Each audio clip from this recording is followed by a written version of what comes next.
Welcome welcome welcome. तो भैया आप सभी का स्वागत है नीट अल्टीमेट क्रैश कोर्स 2.0 में। और मैं हूँ सुधांशु।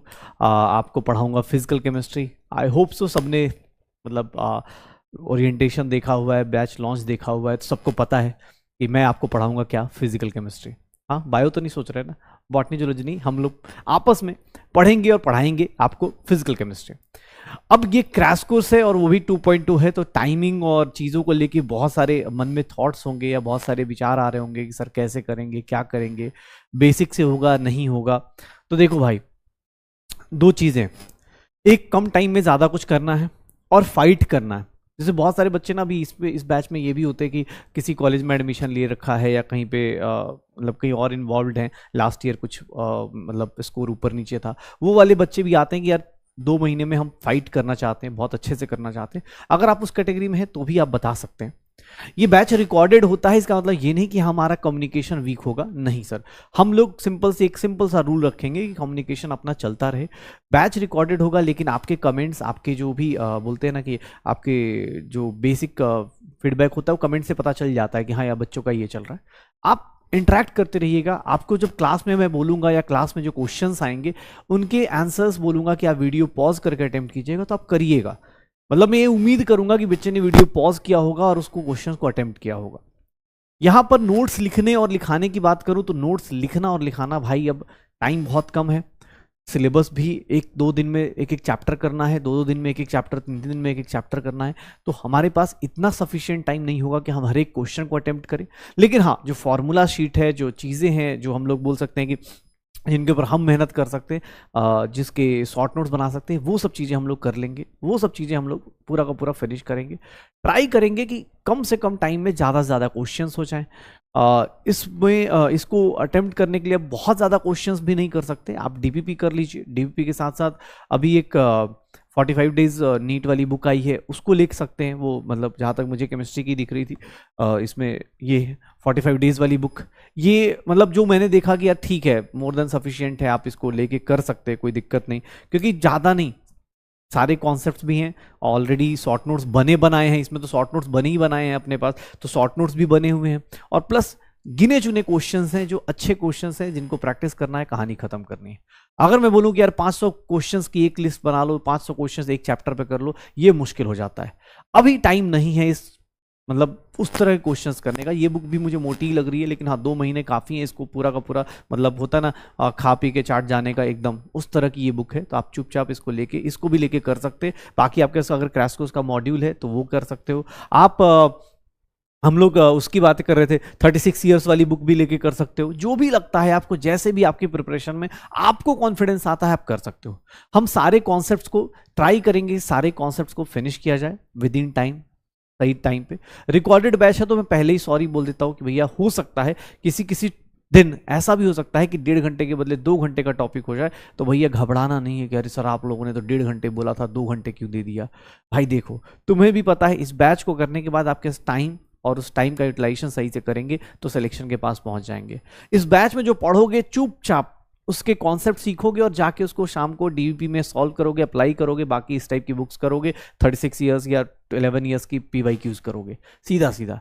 कम टाइम में ज़्यादा अच्छे से करना है तो ऑब्वियस आपको फोकस्ड रहना पड़ेगा। तो ऐसे नौटंकी नहीं कर सकते कि अरे सर आज तो वैलेंटाइंस डे है, आज तो ये है वो है, भैया आज होली है मुबारक, ये है, कुछ भी नहीं।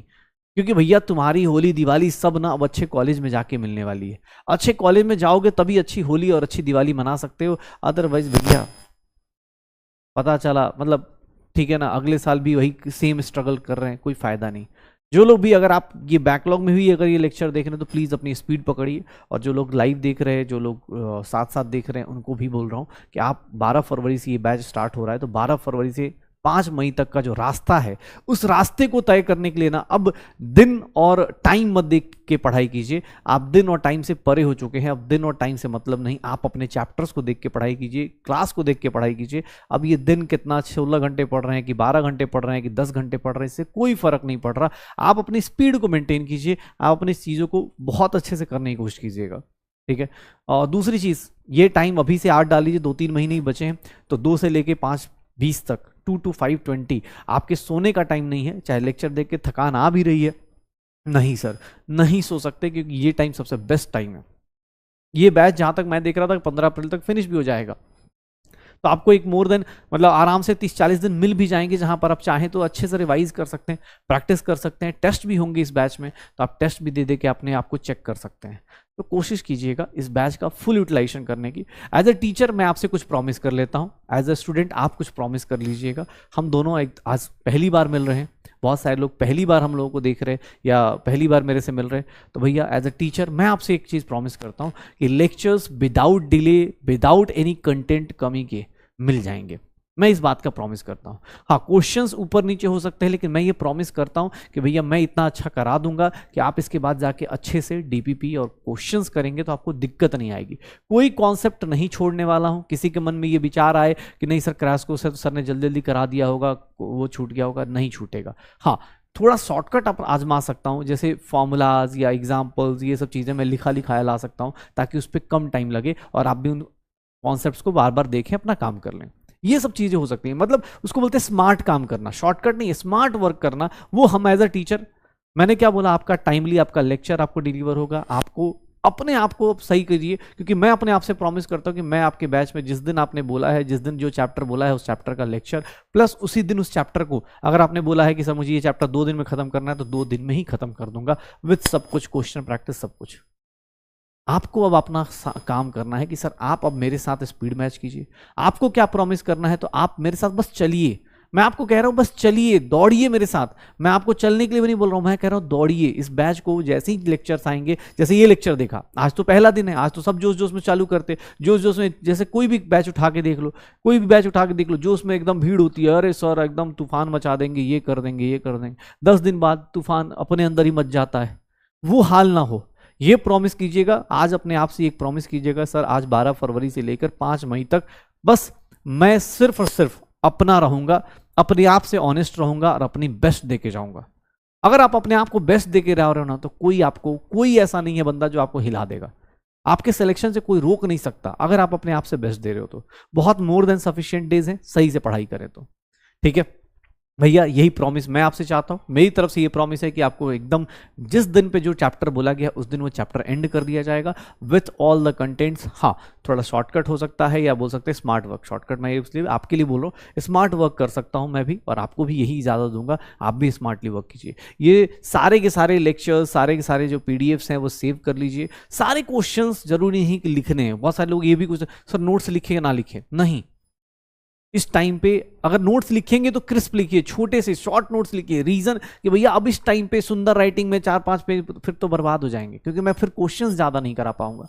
अगर आपके ज्यादा नोट्स होंगे फिर लगेगा अरे सर नोट्स लिखने में 2-2 घंटे लग रहे हैं, क्योंकि क्वेश्चंस फिजिकल केमिस्ट्री में न्यूमेरिकल्स हैं, क्वेश्चंस हैं, तो करने पड़ेंगे। इसलिए मैं आपको बोल रहा हूँ, आप सिंपल सी चीजें फॉलो कीजिए। अभी इस टाइम पे शॉर्ट नोट्स लिखिए और क्वेश्चंस पे ज्यादा प्रैक्टिस कीजिए। जो क्लास में हो रहे हैं, जो DPP में मिल रहे हैं, या जो टेस्ट में होंगे, उन सब पे ज्यादा फोकस कीजिएगा। पक्का हो जाएगा सर। शुरू करें, आपकी इजाजत है। नीट अल्टीमेट क्रैश कोर्स 2.0 2024 की जो फाइनल रेस है, या बोल सकते हैं फाइनल भागा दौड़ी है, आज हम लोग स्टार्ट कर रहे हैं। और मैं उम्मीद करता हूं कि आप भी मेरे साथ साथ चलोगे, कोई बैकलॉग इस बैच में ना लोगे। अगर आप बैकलॉग में ये वीडियो देखने आए हो भैया, आज से जिस टाइम पे देख रहे हो ये वीडियो भैया, उस टाइम से ना स्पीड अपनी बढ़ा लेना, ठीक है? पक्का। चलो आज हम लोग थोड़ा सा देख लेते हैं। हाँ यही है, ठीक है, मैं ही हूँ, इधर मैं ही था। फिजिकल केमिस्ट्री के टोटल ऑफिशियली बात करें तो हमारे सिलेबस में टोटल 9 चैप्टर्स है, और यही 9 चैप्टर्स हम लोग पढ़ेंगे। हम लोग सबसे पहले बेसिक बात करेंगे मूल कॉन्सेप्ट की, atomic structure, thermodynamics, thermochemistry, chemical, ionic और रेडॉक्स। ये 6 चैप्टर आपके 11th में आते हैं, और ये 3 चैप्टर आपके 12th में आते हैं। बहुत सारे बच्चे जो 12th बोर्ड्स के लिए प्रिपेयर कर रहे हैं, टेंशन मत लीजिए, आपको इतना जरूर हो जाएगा कि आप बोर्ड्स में भी अच्छा कर पाएंगे। लेकिन हाँ, नीट के लिए ऑब्जेक्टिव माइंडसेट होना चाहिए, तो हम ऑब्जेक्टिव माइंडसेट के साथ ज्यादा बैठेंगे। क्योंकि बहुत सारे बच्चों से मैं जो इंटरेक्शन कर रहा था, पता चला कि अरे सर बोर्ड्स भी देना है, ये करना है। मैं ये नहीं बोलूँगा बोर्ड्स के लिए कंप्लीटली पढ़ा दूंगा, लेकिन हाँ भाई, तो फायदा जरूर हो सकता है। और ठीक है, अगर आपको लगता है कि नहीं सर मैं पहले बोर्ड्स करूंगा फिर ये चीज़ें करूंगा, तो आप वो भी कर सकते हैं, लेकिन हाँ थोड़ा सा स्पीड में कीजिएगा। ओके, चलिए, मैं फिजिकल केमिस्ट्री की बात कर रहा था, तो फिजिकल केमिस्ट्री में मेजर पहले ये 6 चैप्टर्स, फिर ये अपने पास 3 चैप्टर। हम लोग स्टार्ट करेंगे आज कौन सा चैप्टर, मूल कॉन्सेप्ट। मूल कॉन्सेप्ट चैप्टर स्टार्ट करेंगे और वहां पर देखेंगे इन सबको मिला के, अच्छा ये 9 चैप्टर से मिनिमम बता रहा हूं, मिनिमम आपके पास, मिनिमम जो हमारे पास क्वेश्चंस आएंगे वो 17 to 18, मिनिमम 17 से 18 क्वेश्चंस मिलेंगे आपको एग्जाम हॉल में। और ये मिनिमम 17 से 18 क्वेश्चन, 17 से 18 क्वेश्चन, ये आपको ज्यादा नहीं, मैं आपको गारंटी के साथ कह रहा हूं कि जो हमारे 25 लेक्चर दिए गए हैं हमें, 25 लेक्चर में जो ये पूरा का पूरा चैप्टर्स होने वाले हैं उन्हीं में से होगा। इतनी गारंटी मैं दे रहा हूं, तुम अपने सिलेक्शन की गारंटी ले लो। मैं इतना बोल रहा हूं कि जो पढ़ाऊंगा भाई उन्हीं में से चीजें आएंगी। अब तुम अपने सिलेक्शन की गारंटी लो कि हाँ सर, आपने जैसे बोला कि जो पढ़ाऊंगा उसमें से आएगा, तो तुम भी ऐसी गारंटी लो कि सर आजकल देश में और भी चीज़ों की गारंटी चल रही है, लेकिन तुम अपनी गारंटी लो कि सर मैं भी अच्छे से पढ़ूंगा, मैं भी सर अपने पास सिलेक्शन लेके जाऊंगा। जो आप पढ़ाओगे मैं सब कुछ रिवाइज करूंगा और एग्जाम हॉल में अगर वही कॉन्सेप्ट आया तो मैं सही से यूटिलाइज करूंगा। ये चाहिए अपने को गारंटी। मिनिमम 17 से 18 क्वेश्चन होंगे, मिनिमम बता रहा हूं, मतलब 70 to 80 मार्क्स आपके कम से कम ये 9 चैप्टर आपके कवर करने वाले हैं 180 में से। ठीक है, फिजिकल केमिस्ट्री में से पक्का। आपको जो चैप्टर लगे उस चैप्टर का, आप ये चैप्टर का लेक्चर अटेंड कीजिएगा। और नीट तो छोड़िए, नीट का प्रीवियस ईयर तो छोड़िए, जेई मेंस का भी पेपर हुआ है जनवरी में ही, जनवरी फरवरी में, आप इसको देख के अपने पास यूटिलाइज कर लीजिएगा, एक बार कोशिश कीजिएगा। ओके, चलो बहुत हो गया मोटिवेशन, टाइम बहुत ज्यादा बीत गया। चलो शुरू करते हैं अपना चैप्टर, और चैप्टर का नाम है मोल कॉन्सेप्ट। चैप्टर का नाम है मोल कॉन्सेप्ट। मोल कॉन्सेप्ट में आज हम लोग क्या पढ़ने वाले हैं, तो सबसे पहले हम बेसिक्स ऑफ केमिस्ट्री पे आते हैं कि सर हम केमिस्ट्री में क्या क्या चीजें बेसिक्स देखने वाले हैं। देखो भाई, केमिस्ट्री में सबसे पहली चीज होती है कि एटम्स और मॉलिक्यूल्स। एटम्स और मॉलिक्यूल्स की बात की जाती है, एटम्स और मॉलिक्यूल्स की, एलिमेंट्स कंपाउंड्स, इन सब की बात हम लोग, मतलब मुझे लगता है कि एलिमेंट्स कंपाउंड्स ये सब बेसिक बातें आपको पता है। अब अच्छा, फिर बेसिक की बात, कोई बोले कि सर एलिमेंट्स और कंपाउंड मिक्सचर ये सब बताओ। भाई अब सॉलिड लिक्विड गैस तो नहीं बताऊंगा मैं, इतना तो उम्मीद करता हूं कि आप इस बैच में आओ तो सॉलिड लिक्विड गैस ये सब बेसिक चीजें अपने को आती हैं। बाकी मैं क्वेश्चन दे दूंगा जिससे आपको आइडिया आ जाएगा कि सॉलिड क्या होता है, लिक्विड क्या होता है, गैस क्या होता है, क्वेश्चंस के थ्रू रिवाइज करा लूंगा। लेकिन आप सॉलिड लिक्विड गैस मत पूछना यार कि sir what is solid, what is liquid, what is gas. लेकिन हाँ, बेसिक्स ऑफ केमिस्ट्री में बात करें तो बेसिक्स ऑफ केमिस्ट्री में हमारे पास अगर मैं बात करूं तो सबसे पहले क्या आ जाता है, मैटर आता है। मैटर के पास, किसको मैटर बोलते हैं, जिसके पास वॉल्यूम हो और जिसके पास क्या हो, मास हो। देखो भाई, जिसके पास वॉल्यूम हो, जिसके पास मास हो, मतलब जिसका शेप हो और क्या हो, मास हो, उसको क्या बोलते हैं, मैटर। अब मैटर की क्लासिफिकेशन जब करते हैं ना, जब फिजिकल स्टेट पे क्लासिफिकेशन करते हैं, अगर फिजिकल क्लासिफिकेशन करनी होती है, फिजिकल क्लासिफिकेशन करनी होती है तो ध्यान से देखना, फिजिकल क्लासिफिकेशन जब की जाएगी तो सर इसमें ना 3 चीजें बनती हैं, जो हमारे सिलेबस में बनने को तो 5 चीजें बन जाती हैं, सॉलिड, लिक्विड और गैस बन जाती है। सॉलिड, लिक्विड और गैस बन जाती है। सॉलिड क्या है, जहां इंटरमॉलिक्यूलर डिस्टेंस क्या होता है, बहुत कम, इंटरमॉलिक्यूलर फोर्स क्या होता है, बहुत स्ट्रांग। लिक्विड क्या है, जहां इन बिटवीन, गैस में इंटरमॉलिक्यूलर फोर्स क्या होगा, बहुत कम, इंटरमॉलिक्यूलर डिस्टेंस क्या होगा, ज्यादा, गैस के मॉलिक्यूल्स क्या होते हैं, दूर दूर होते। तो ये चीजें होंगी, फिजिकल क्लासिफिकेशन ये हो जाती है। कोई बोले सर आपने प्लाज्मा नहीं बताया, भैया हमारे सिलेबस में नहीं है। आपने बोस-आइंस्टाइन कंडेंसेट नहीं बताया, बोस-आइंस्टाइन कंडेंसेट ये हमारे सिलेबस में नहीं है। कहने को तुम कंसीडर कर लो, बट ये हमारे सिलेबस में नहीं है। हमारे सिलेबस में सॉलिड, लिक्विड, गैस है। हम इसी फिजिकल क्लासिफिकेशन को लेके चलेंगे आगे। अगर किसी ने बोल दिया कि सर केमिकल क्लासिफिकेशन बताइए, तो केमिकली अगर हम क्लासिफाई करें, केमिकली क्लासिफाई करें तो केमिकल क्लासिफिकेशन में हम मैटर को डिवाइड करते हैं 2 पार्ट में। मैटर को डिवाइड करते हैं हम लोग 2 पार्ट में। कौन कौन से, तो सर एक होते हैं प्योर सब्सटेंसेस, प्योर सब्सटेंसेस, और प्योर सब्सटेंसेस के अंदर ही आपको कौन कौन मिल जाएगा, सर प्योर सब्सटेंसेस के अंदर ही एलिमेंट्स और कंपाउंड्स मिल जाते हैं। और दूसरा होता है मिक्सचर। मिक्सचर में क्या होता है कि सर मिक्सचर वो है जिसमें कोई फॉर्मूला और कोई फिक्स्ड प्रोपोर्शन ना हो। मिक्सचर मतलब 2-3 लोगों को मिक्स कर रहे हैं विथ, सर इसको मिक्सचर्स को भी देखेंगे ना, कोई फॉर्मूला नहीं होता इसमें, कोई रेशियो फिक्स नहीं होती। ये 2 टाइप का होता है, होमोजीनियस मिक्सचर होता है, याद रखिएगा, होमोजीनियस मिक्सचर होगा। होमोजीनियस मतलब सेम यूनिफॉर्म रहे, सब जगह यूनिफॉर्म मिल जाए, उसी को क्या बोलेंगे, यूनिफॉर्म। होमोजीनियस मतलब ऐसा मिक्सचर जिसमें सब कुछ यूनिफॉर्म, सारी प्रॉपर्टीज क्या है, यूनिफॉर्म है, उसको होमोजीनियस मिक्सचर बोल देंगे। और दूसरा सर हेट्रोजीनियस मिक्सचर, जिसमें अपनी प्रॉपर्टीज क्या हो जाए, डिफरेंट हो जाए, ऊपर से नीचे अलग अलग फ्लक्चुएट करे, उसको क्या बोल देंगे, हेट्रोजीनियस। अगर मैं प्योर सब्सटेंस की बात करूं तो यहां पर हम लोगों की लाइफ में कौन आ जाता है, एलिमेंट्स और कंपाउंड्स आ जाते हैं। प्योर सब्सटेंस में एलिमेंट्स और कंपाउंड्स आ जाते हैं, एलिमेंट्स और कंपाउंड्स आते हैं। कंपाउंड्स मतलब सर यहां पर ना फिक्स्ड रेशियो होगा, CO2 में कार्बन का 1 एटम, ऑक्सीजन का 2 एटम, H2O में सर फिक्स्ड होगा, लेकिन मिक्सचर में ऐसा फिक्स नहीं होता। मिक्सचर अगर दो लोगों को मिक्स कर रहे हो कोई फिक्स नहीं है। जैसे चाय बनाते टाइम कोई रूल नहीं है, बेसिक रूल नहीं है कि चाय बनाते टाइम पहले दूध में ये डालना है, इतना ही दूध में ये डालना है, ऐसा कुछ रूल नहीं होता। एक वो कोई भी किसी तरह का चाय बना सकता है, कोई किसी तरह का शरबत बना सकता है, कोई किसी तरह का जूस बना सकता है, तो मिक्सचर में कोई रूल नहीं होता। लेकिन CO2 बनाना है, CO2 बनाना है तो कार्बन का 1 एटम, ऑक्सीजन का 2 एटम, ये फिक्स्ड रूल है। आपको यही रूल फॉलो करना पड़ेगा तभी जाके CO2 बनेगा। कंपाउंड्स में फिक्स्ड रेशियो होता है, एलिमेंट्स में सर एलिमेंट्स मतलब आयरन हो गया, ये सब चीजें अपने पास, आयरन हो गया, हाइड्रोजन हो गया या सोडियम हो गया, ये मेटल नॉन मेटल इन सब की बात करा जाए, फ्लोरीन हो गया, ये सब चीजें अपने पास, ये क्या कहलाती हैं, एलिमेंट्स कहलाती हैं। मुझे इस क्लासिफिकेशन को जानना है क्योंकि एनसीईआरटी में है, और आज के टाइम पे क्योंकि चैप्टर्स कम हो गए हैं तो इनका वेटेज भी ज़्यादा है। किसी को लगता हो तो आपके पास ऑप्शंस हैं, आप इसको मैंने एक ओवरऑल क्लासिफाई कर दिया है, आप चाहें तो एनसीईआरटी की पहले 2 पेज 3 पेज पढ़ सकते हैं खुद से भी, ठीक है। बहुत ज़्यादा डिफिकल्ट चीज़ें नहीं आती। सॉलिड लिक्विड गैस आपस में कन्वर्ट करते हैं, सॉलिड से लिक्विड किस में कन्वर्ट करता है, सॉलिड से लिक्विड सर मेल्टिंग पॉइंट होता है, सर इसको लिक्विड से गैस कन्वर्ट करता है तो वहाँ पे डिफाइन होता है, उस टेम्परेचर पे बॉइलिंग पॉइंट डिफाइन होता है। सॉलिड से लिक्विड जाते हैं तो इसको हम लोग क्या बोलते हैं, फ्यूजन बोलते हैं। सॉलिड से लिक्विड जाते हैं फ्यूजन, लिक्विड से गैस जाते हैं वेपराइजेशन बोल देते हैं, वेपराइजेशन बोल देते हैं। तो बहुत बेसिक सी क्लासिफिकेशन होती है, फिजिकल और केमिकल क्लासिफिकेशन, पक्का। अच्छा, किसने बोला सर एक बात बताओ, हम लोग जो एटम्स और मॉलिक्यूल्स बोलते हैं वो एटम्स और मॉलिक्यूल्स क्या होते हैं? भैया वो मॉलिक्यूलर लेवल की क्लासिफिकेशन है। ध्यान सुनिएगा, मैटर की क्लासिफिकेशन आपने ओवरऑल कर दी, अब मैटर के अंदर एलिमेंट हो, कंपाउंड हो या कोई भी हो, उसको तोड़ तोड़ के सबसे बेसिक यूनिट ऑफ मैटर निकालेंगे सबसे, तो यहां पर मेरे पास 2 चीजें आएंगी, एटम और मॉलिक्यूल्स। ध्यान से देखिएगा, एटम और मॉलिक्यूल्स में डिफरेंस क्या है, एटम और मॉलिक्यूल्स में डिफरेंस क्या है, देखिएगा। एटम मतलब क्या है कि सर अकेला बंदा, ऑक्सीजन ऐसे लिखा है, नाइट्रोजन ऐसे लिखा है, आयरन ऐसे लिखा हुआ है, सोडियम ऐसे लिखा है, तो इसको एटम बोल देंगे। मॉलिक्यूल्स की बात करें तो मॉलिक्यूल्स में मोर देन 1 एटम, मॉलिक्यूल्स में क्या बोला जाता है, मोर देन 1 एटम। वो सेम टाइप का भी एटम हो सकता है, अलग अलग टाइप का भी एटम हो सकता है। मॉलिक्यूल्स में सेम टाइप का भी एटम हो सकता है, अलग अलग टाइप का भी एटम हो सकता है।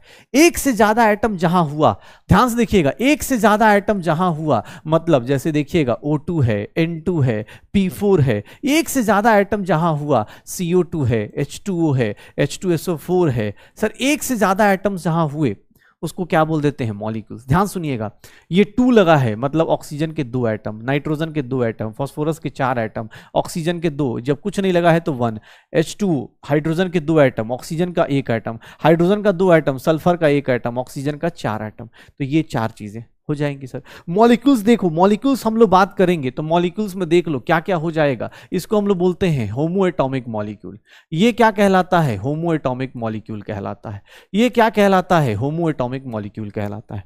सर एक ही टाइप के एटम्स हैं, इसमें एक ही टाइप के एटम्स हैं, 2 के 2 एक ही ऑक्सीजन, 2 के 2 नाइट्रोजन, 4 के 4 फास्फोरस, लेकिन यहां क्या कहलाता है, हेट्रो एटॉमिक मॉलिक्यूल कहलाता है। हेट्रो एटॉमिक मॉलिक्यूल कहलाता है। हेट्रो एटॉमिक मॉलिक्यूल मतलब कि सर अलग अलग टाइप के एटम्स हैं, कार्बन का एटम है, हाइड्रोजन का एटम है, ऑक्सीजन का एटम है, सल्फर का एटम है, तो इसको क्या बोलेंगे, हेट्रो एटॉमिक मॉलिक्यूल। ये क्या हो गया, होमो एटॉमिक मॉलिक्यूल। यहां पर 1-2 चीजें और आती हैं, एटॉमिसिटी। एटॉमिसिटी क्या है, एटॉमिसिटी क्या है, ध्यान सुनिएगा, एटॉमिसिटी क्या है, एटॉमिसिटी क्या होती है सर, एटॉमिसिटी मतलब किसके कितने एटम्स हैं, एटॉमिसिटी मतलब नंबर ऑफ एटम्स। सर इसमें कोई पूछे ऑक्सीजन की एटॉमिसिटी कितनी है, 2, नाइट्रोजन की एटॉमिसिटी कितनी है, 2, फास्फोरस की एटॉमिसिटी कितनी है, 4, कितने फास्फोरस के एटम्स है, 4, ऑक्सीजन के कितने हैं, 2, नाइट्रोजन के कितने हैं, 2। इसकी एटॉमिसिटी CO2 में कितने एटम्स हैं, 1 कार्बन का, 2 ऑक्सीजन का, 1 कार्बन का, 2 ऑक्सीजन का। कैसे पता चल रहा है सर, नीचे लगा हुआ है, सर ये नीचे लिखा हुआ है। सर टोटल एटॉमिसिटी कितनी हो गई, 3, कार्बन का कितना एटम है, 1, ऑक्सीजन का एटम कितना है, 2, ऑक्सीजन का एटम कितना है, 2, ये एटॉमिसिटी हो गई। याद रखिएगा, अगर आपसे कोई भी मॉलिक्यूल दिया है और एटम्स निकालने को बोले, ध्यान सुनिएगा, मॉलिक्यूल दिया है, एटम्स निकालने को बोला जाए, तो मॉलिक्यूल से एटम जब भी निकालना चाहते हैं हम लोगों को किससे मल्टीप्लाई करनी पड़ती है, एटॉमिसिटी से मल्टीप्लाई करना पड़ता है। कैसे सर? एक मॉलिक्यूल CO2 का लो, एक मॉलिक्यूल CO2 का लो सर, उसमें कार्बन का कितना एटम है? एक। ऑक्सीजन का कितना एटम है? दो। टोटल ओवरऑल एटॉमिसिटी कितनी है? तीन। एक एटम कार्बन का, दो एटम ऑक्सीजन का। सर तीन एटम्स हैं पक्का। एक बात बताओ, अगर एक मॉलिक्यूल में तीन एटम्स हैं तो 10 मॉलिक्यूल में कितने होंगे? एक मॉलिक्यूल में अगर तीन एटम्स हैं तो 10 मॉलिक्यूल में कितने होंगे? सर 10 मॉलिक्यूल को किससे मल्टीप्लाई कर दो? एटॉमिसिटी से। 10 मॉलिक्यूल को किससे मल्टीप्लाई कर दो? एटॉमिसिटी से। लेकिन अगर एग्जाम हॉल में उल्टा दिया, बोला एटम्स दिया है मॉलिक्यूल्स बताओ, एटम्स दिया है मॉलिक्यूल्स बताओ, तो बेसिक मैथ याद रखना, अगर जाते टाइम मल्टीप्लाई हो रहा है तो आते टाइम क्या हो जाएगा? डिवाइड हो जाएगा। आते टाइम क्या हो जाएगा? डिवाइड हो जाएगा। आते टाइम क्या हो जाएगा? डिवाइड हो जाएगा पक्का। एटॉमिसिटी क्या है? Number of atoms. मैं बोल रहा हूं एक मॉलिक्यूल में दो एटम्स हैं तो 10 मॉलिक्यूल में क्या होंगे? 20 एटम। लेकिन उल्टा पूछ दे तो, एटम दिया हो मॉलिक्यूल्स पूछ दे तो, अगर मैं बोलूं कि 40 एटम्स ऑफ ऑक्सीजन है, बताओ कितने मॉलिक्यूल्स होंगे ऑक्सीजन के? 40 एटम ऑफ ऑक्सीजन है, 40 एटम ऑफ ऑक्सीजन है, मॉलिक्यूल क्या बताओ? तो सर मॉलिक्यूल के लिए क्या करोगे? उसको किससे डिवाइड करोगे? एटॉमिसिटी से डिवाइड कर देना पक्का। तो एटम क्या होता है? अकेला बंदा, अकेला कहीं खड़ा है तो एटम है। मॉलिक्यूल क्या है? किसी के साथ जुड़ जाए, किसी के साथ जुड़ जाए। अपने बंदे के साथ जुड़ जाएगा तो होमोएटॉमिक, दूसरे के साथ जुड़ेगा तो हेट्रोएटॉमिक। सर अगर मॉलिक्यूल से एटम निकालना है तो मल्टीप्लाई करेंगे, मॉलिक्यूल से एटम निकालना है तो मल्टीप्लाई, और अगर उल्टा जाना है तो डिवाइड करेंगे। देखिए इसी को बोलते हैं, इस तरह से शॉर्ट नोट्स बनाना है, इस तरह से शॉर्ट नोट्स बनाना है। कैसे? एवरे रुकिए, क्वेश्चन भी है आपके लिए, क्यों टेंशन ले रहे हैं? क्वेश्चन भी है आपके लिए, क्वेश्चन की कोशिश कम नहीं की जाएगी। आप, मैं क्वेश्चन कहाँ रह गया यार एटम मॉलिक्यूल का? मैं लेके तो आया था कहीं पे, कहीं तो था।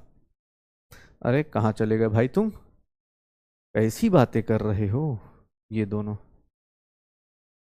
चलिए अब देखिएगा, इस क्वेश्चन का आंसर बताइएगा, आप खुद ही सोचिए। ये क्वेश्चन दिया हुआ है, 30 atoms of hydrogen is present in, 30 atoms of hydrogen is present in, बताइएगा कितने मॉलिक्यूल्स होंगे? 30 एटम्स ऑफ हाइड्रोजन। किसके अंदर चेक करना है? एटम्स दिए हैं, एटम्स दिए हैं, मॉलिक्यूल निकालना है। चलिए सर एटम दिया है, मॉलिक्यूल निकालना है, यहां पर मॉलिक्यूल निकालने जाएंगे। सर क्या करें? 30 एटम्स हैं, डिवाइड बाय इसकी एटॉमिसिटी, हाइड्रोजन की एटॉमिसिटी कितनी है? हाइड्रोजन की एटॉमिसिटी कितनी है? 4। कितना हो गया? 7.5 हो गया। सर क्या इतने मॉलिक्यूल्स लिखे गए हैं? नहीं, 10 मॉलिक्यूल लिखा जा रहा है ना, 10 मॉलिक्यूल लिखा जा रहा है। काट दो इसको ऑप्शन में से। सर देखिएगा अभी गिन के 10 मिनट भी नहीं हुए, पहला क्वेश्चन आ गया आपके साथ। ये देखिएगा, इसके मॉलिक्यूल्स निकालने हैं। सर कितने एटम्स हैं हाइड्रोजन के? 30। सर हाइड्रोजन की एटॉमिसिटी कितनी है? 6। क्या हो गया? 5 हो गया क्या? सर कितने मॉलिक्यूल्स दिए हैं? 20। गलत हो गया, 20 मॉलिक्यूल्स नहीं होंगे ना। किसने बोल दिया? सर यहां पर मॉलिक्यूल्स निकालिए, C4H4H10 का। सर कितना होगा? 30 डिवाइड बाई 10, क्योंकि एटॉमिसिटी कितनी है हाइड्रोजन की? अच्छा कोई बोले सर पूरी क्यों नहीं ले रहे? अरे भैया हाइड्रोजन के एटम दिए हैं तो उसको उसकी एटॉमिसिटी से डिवाइड करूंगा। अगर कार्बन के एटम दिए होते तो उसकी एटॉमिसिटी से डिवाइड करता, तो यहां पर टोटल दिया होता तो टोटल से डिवाइड करता, जैसे दिया होता उसके हिसाब से। सर देखेंगे यही आपका आंसर होगा। बाकी इसको भी चेक कर लीजिए, इसके अंदर मॉलिक्यूल्स बोला जाए, इसके अंदर मॉलिक्यूल्स बोला जाए तो सर हाइड्रोजन के कितने हैं? 30 डिवाइड बाई 8। सर ये कितना हो जाएगा? 4/15/4, मतलब 8 3 जा 24, 6 आ गया, 3.6 आया ना, तो 3 पॉइंट कितना हो गया? 7। देख लो मैच नहीं कर रहा तो ये भी आंसर नहीं होगा। मतलब आपको एटम दिया है, मॉलिक्यूल निकालना है, तो आप क्या कर रहे हो? एटॉमिसिटी से डिवाइड कर रहे हो। उल्टा पूछ देता, चलो इसका बताओ, मान लो मैं इसका पूछ देता कि इसके अंदर हाइड्रोजन के एटम बताइए, हाइड्रोजन के एटम बताइए कितने आते? मॉलिक्यूल दिया है, एटम बताना है, क्या करोगे? सर मॉलिक्यूल को किससे मल्टीप्लाई करोगे? इसकी एटॉमिसिटी से। मॉलिक्यूल दिया है, एटम निकालना है, 40 एटम्स आ जाएंगे। कार्बन के एटम्स कितने होंगे? सर मॉलिक्यूल दिया है, एटम निकालना है कार्बन का, कर उसकी एटॉमिसिटी से मल्टीप्लाई कर दोगे। देख लो, अगर मॉलिक्यूल से एटम निकालना है तो मल्टीप्लाई, अगर मॉलिक्यूल एटम दिया है मॉलिक्यूल्स निकालना है तो डिवाइड। आ गया पहला बेसिक कॉन्सेप्ट, पहला छोटा सा बेसिक्स ऑफ केमिस्ट्री में हमने मैटर को क्लासिफाई किया एटम और मॉलिक्यूल में। फिर हमने क्या किया? मॉलिक्यूल से एटम जाना हो, एटम से मॉलिक्यूल जाना हो, मॉलिक्यूल से एटम जाना है तो डिवाइड करना है, मतलब सॉरी मॉलिक्यूल से एटम जाना है तो मल्टीप्लाई करना है, और एटम से मॉलिक्यूल जाना है, एटम से मॉलिक्यूल जाना है तो डिवाइड करना है। हो जाएगा सर। अच्छा देखिएगा, अब किसी का भी कोई बोले कि सर कोई भी रिप्रेजेंटेशन ऑफ एटम, सबसे बेसिक सी आज केमिस्ट्री का सबसे बेसिक चैप्टर कर रहे हैं, रिप्रेजेंटेशन ऑफ एटम। अगर एटम को रिप्रेजेंट करना है तो किसी भी एटम को रिप्रेजेंट करने के लिए बेसिक 3 चीजें चाहिए। कौन कौन सी? तो बेसिक्स ऑफ केमिस्ट्री में देखिए बेसिक 3 चीजें क्या क्या चाहिए। किसी एटम को रिप्रेजेंट करना है तो उसका क्या चाहिए? सिंबल चाहिए। उसका क्या चाहिए? सिंबल चाहिए। सर उसके साथ ध्यान से सुनिएगा, सिंबल चाहिए, उसके साथ उसका क्या चाहिए, तो सर उसका ना एटॉमिक नंबर चाहिए होता है। उसका क्या होता है, एटॉमिक नंबर चाहिए होता है, और एक अपने पास एटॉमिक मास चाहिए होता है, या इसको हम बोल देते हैं मास नंबर। ध्यान सुनना, किसी भी एटम को अगर साथ में लिखना है, किसी एटम का सही रिप्रेजेंटेशन करना है, तो आपको ये बेसिक 3 चीजें चाहिए ही चाहिए होगा। अब कोई बोले एटॉमिक नंबर क्या होता है, मास नंबर क्या होता है, इसके ऊपर भी जाएंगे, लेकिन किसी एटम को रिप्रेजेंट करना है तो 3 बेसिक कंडीशन है। और ये ध्यान रखिएगा, ये ध्यान रखिएगा कि सर ऑलवेज याद रखिएगा, always A is greater than equal to Z, A is always greater than equal to Z। A हमेशा कहां रहेगा, कोई भी एटम रिप्रेजेंट किया जाए, A हमेशा कहां रहता है, सुपर स्क्रिप्ट में। सुपर स्क्रिप्ट मतलब ऊपर की तरफ। Z कहां रहेगा, सब स्क्रिप्ट में। Z कहां रहेगा, सब स्क्रिप्ट में। Z कहां रहेगा, हमेशा नीचे रहेगा। A कहां रहेगा, हमेशा ऊपर। Z कहां रहेगा, हमेशा नीचे। A की वैल्यू हमेशा ग्रेटर या ऑलवेज इक्वल टू, मतलब ऑलवेज इक्वल कह रहा हूं, ऑलवेज ग्रेटर और इक्वल टू Z होगा, लेस देन नहीं हो सकता। कभी भी कोई पूछ दे सर लेफ्ट लिखेंगे राइट लिखेंगे, फर्क नहीं पड़ेगा सर, लेफ्ट लिखिए या राइट लिखिए, आपको बस इतना पता होना चाहिए ये ऊपर लिखना है, ये नीचे लिखना है। सर नाइट्रोजन आप ऐसे लिखेंगे 7 और 14, नाइट्रोजन को आप ऐसे नहीं लिख सकते 14 7, ऐसे नहीं लिख सकते हो, ये नहीं लिख सकते। नाइट्रोजन को सर ऐसे नहीं लिख सकते कि सर 14 और 7, ये सब लिखोगे गलत हो जाएगा। किसी भी एटम का रिप्रेजेंटेशन कैसे करना है, सर उसका एटॉमिक नंबर और उसके मास नंबर से। अब यहां पर आपको आज पहला होमवर्क दे रहा हूं। पहला होमवर्क क्या है कि सर फर्स्ट होमवर्क देखिएगा, फर्स्ट 30 एलिमेंट्स का, फर्स्ट 30 एलिमेंट्स का, फर्स्ट 30 एलिमेंट्स का atomic number and mass, atomic number and mass याद करके आना है। आज की आज कर लीजिएगा, लर्न करना है आज के आज। पहले दिन का होमवर्क यही है। आप पहला, अभी डीपीपी मिलेगा लेकिन हाँ पहले इसको आज फिनिश कीजिएगा। जिन लोगों को हो सकता है वीडियो पॉज करके आप लिस्ट बना लीजिए, आपको आइडिया आ जाएगा, क्योंकि अभी क्वेश्चंस करने हैं। अगर होगा वीडियो पॉज कीजिए, आप एक बार 1 से लेकर 30 तक के hydrogen helium lithium beryllium boron carbon ऐसे करके लिखिए, उसके सारे एटॉमिक नंबर, उसके सारे एटॉमिक मास लिख लीजिए, ताकि अभी आपको इसी चैप्टर में अच्छा लगना चालू हो जाएगा। वीडियो पॉज कर लीजिए, 5 मिनट लगेंगे, इंटरनेट पे बहुत जगह मिल जाएगा। आपके पास ऑलरेडी आता है तो चलिए आगे, ऑलरेडी आपको आता है तो आगे चलिए। मैंने क्या बोला सर, अब कोई पूछ दे sir what is atomic number, बेटा इसी का तो मैं वेट कर रहा था। कोई पूछे sir what is atomic number, atomic number को हम लोग किससे रिप्रेजेंट कर रहे हैं, जेड से रिप्रेजेंट कर रहे हैं। And what is atomic number, ये क्या रिप्रेजेंट करता है सर, इट रिप्रेजेंट्स, देखिएगा ध्यान से, it represents number of protons, number of protons in an atom. किसी एटम में कितने प्रोटॉन्स हैं इसकी बात करेगा। नंबर ऑफ प्रोटॉन्स की बात कौन करेगा, एटॉमिक नंबर। मतलब प्रोटॉन्स के बारे में जो डिस्कशन देगा, कितने नंबर ऑफ प्रोटॉन्स हैं, ये क्या होगा, एटॉमिक नंबर। दूसरी बात सर मास नंबर क्या होता है, मास नंबर जिसको हम ए से रिप्रेजेंट करते हैं, ये किसको रिप्रेजेंट करता है, ध्यान से सुनिएगा, it represents number of electron nucleons, number of nucleons. Nucleons कौन से होते हैं, जो न्यूक्लियस में रहते हैं, या हम बोल सकते हैं number of proton plus neutrons in an atom. एक एटम में कितने प्रोटॉन प्लस न्यूट्रॉन हैं जो न्यूक्लियस में रहते हैं, इसी को हम लोग क्या बोलेंगे, मास नंबर। इसी को हम लोग क्या बोलेंगे, मास नंबर। कितने प्रोटॉन्स रहते हैं, इसको हम लोग क्या बोल देते हैं, एटॉमिक नंबर। ये क्या कहलाता है, मास नंबर। ये नंबर ऑफ न्यूक्लियॉन्स बताएगा, ये क्या बताएगा, नंबर ऑफ प्रोटॉन्स बताएगा। सर नंबर ऑफ इलेक्ट्रॉन्स, भैया इलेक्ट्रॉन्स की इज्जत नहीं होती। इसी बात पे ध्यान सुनिएगा, एटम के अंदर गए, हमने मैटर को क्लासिफाई किया, solid liquid gas, pure substances mixture, pure substances mixture में एलिमेंट्स कंपाउंड। उसके बाद मॉलिक्यूलर लेवल पे आए, हमने देखा एटम होता है, मॉलिक्यूल होता है, आपस में रिलेशन होता है। अब एटम के घर में चले गए, एटम के घर में जाके पूछ रहे हैं भैया सुनो ना, तुम्हारे पास कौन कौन से लोग रहते हैं। तो उसने क्या बोला, देखिएगा एटम के घर जाएंगे तो उसने क्या बोला, सर उसने बोला कि सर हमारे घर में, एटम के घर में, जो हमारे सिलेबस में आज के टाइम पे बहुत सारे लोग हैं, बहुत सारे लोग होते हैं एटम के घर में, बहुत सारे लोग होते हैं, लेकिन जो हमारे सिलेबस में है वो कौन कौन से लोग हैं। सब एटॉमिक पार्टिकल्स में बात करें तो हमारे सिलेबस में 3 सब एटॉमिक पार्टिकल्स हैं। मैं एक लिस्ट लिखता हूं और आपसे उम्मीद करता हूं कि सर ये इलेक्ट्रॉन, ये क्या है, प्रोटॉन। एटम के घर में जाएंगे तो 3 लोग मिलेंगे, एक इलेक्ट्रॉन मिलेगा, एक प्रोटॉन मिलेगा, एक न्यूट्रॉन मिलेगा। सर इसका रिप्रेजेंटेशन जो होगा, इसका जो रिप्रेजेंटेशन है, इसका जो रिप्रेजेंटेशन है, थोड़ा सा देख लीजिएगा, इसको रिप्रेजेंट कैसे करते हैं। इसको ई से रिप्रेजेंट करते हैं, ई माइनस से रिप्रेजेंट कर देते हैं सर, इसको पी से रिप्रेजेंट करते हैं या फिर ई प्लस से रिप्रेजेंट कर देते हैं, इसको सर एन से ही रिप्रेजेंट करते हैं। ध्यान से देखिएगा सर, इसके बारे में बात करें तो इसका चार्ज जो होता है, इसका चार्ज जो होता है वो कितना होता है -1.6 10 की पावर -19 कूलम्ब। सर इसका चार्ज एकदम अपोजिट 1.6 इंटू 10 की पावर -19 कूलम। जो इलेक्ट्रॉन का चार्ज होगा उसके जस्ट अपोजिट क्या होगा, प्रोटॉन का चार्ज। न्यूट्रॉन का चार्ज भाई साहब न्यूट्रल होता है, या बोल सकते हैं कोई चार्ज नहीं होता है, जीरो होते हैं ये जीरो होते हैं, न्यूट्रल। ध्यान से देखिएगा एक चीज और सर, एक बात और बतानी थी, ये जो चार्ज है ना एब्सोल्यूट चार्ज है, इसको हम लोग क्या बोलते हैं, एब्सोल्यूट चार्ज। मतलब सर एग्जैक्टली एक इलेक्ट्रॉन पे इतना चार्ज होगा, लेकिन जैसे जैसे रिएक्शंस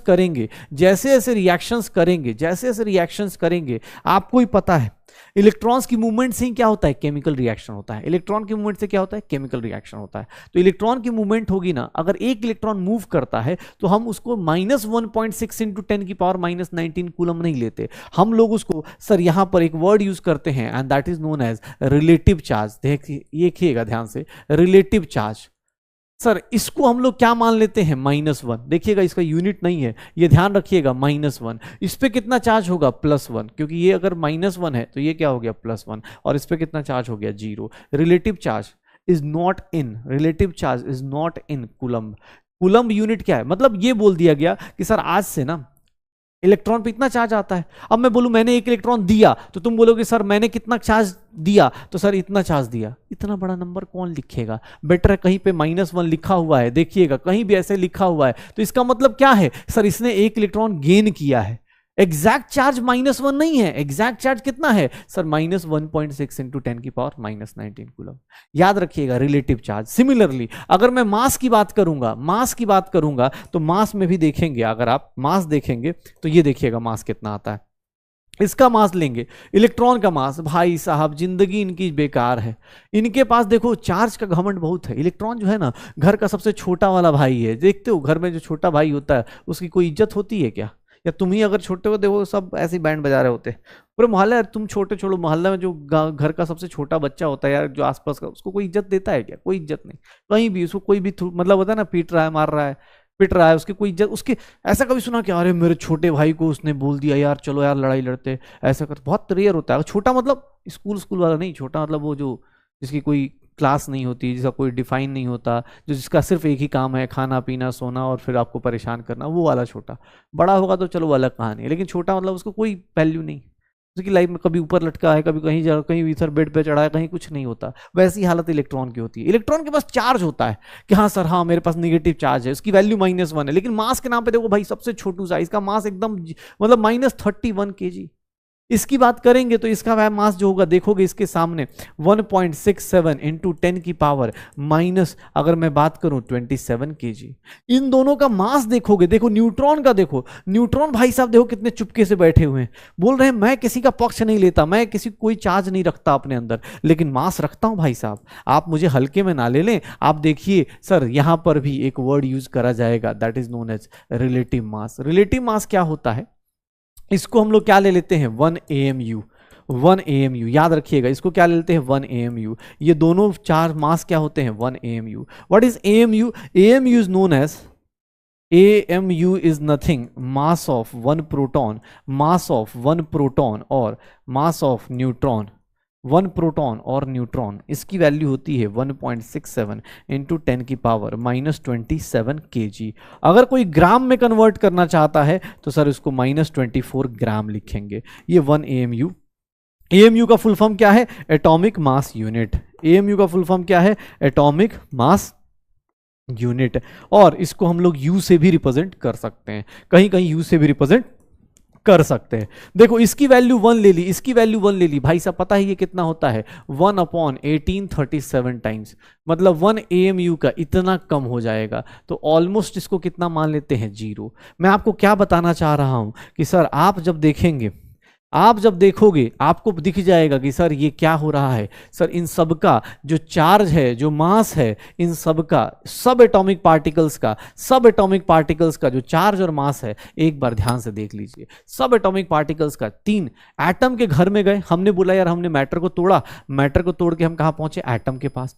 मॉलिक्यूल्स को तोड़ के कहां पहुंचे, एटम के पास। एटम के पास गए तो बोला कि तुम्हारे पास क्या क्या है, तो उसने बोला देखिए मेरे घर में 3 टाइप के लोग रहते हैं, एक छोटू, एक प्रोटॉन और एक क्या है, न्यूट्रॉन। प्रोटॉन और न्यूट्रॉन क्या है, ये लोग न्यूक्लियस के अंदर रहते हैं, तो इनकी इज्जत है। क्यों? क्योंकि सर इनके पास ना मास होता है, ये हेवी आदमी होते हैं। ये ना वो वाली बात नहीं है, जैसे घर में छोटा भाई, उसकी क्या इज्जत है, कहीं पिट रहा है, तुम्हें भी हंसी आ रही है, अच्छा ये है, ठीक है, पिटा ऐसे दो दो ही मारा, अरे 3 तो 3 दे देते यार मेरी तरफ से। आदमी होता है अपने अपने हिसाब से, अरे अपना अपना प्यार करने का तरीका होता है। घर में छोटे भाई की ऐसे ही प्यार कर रहे होते हैं। छोटे भाई का क्या होता है, अबे जूते लेके आ, खाना लेके आ, ऐसे चल रहा होता है।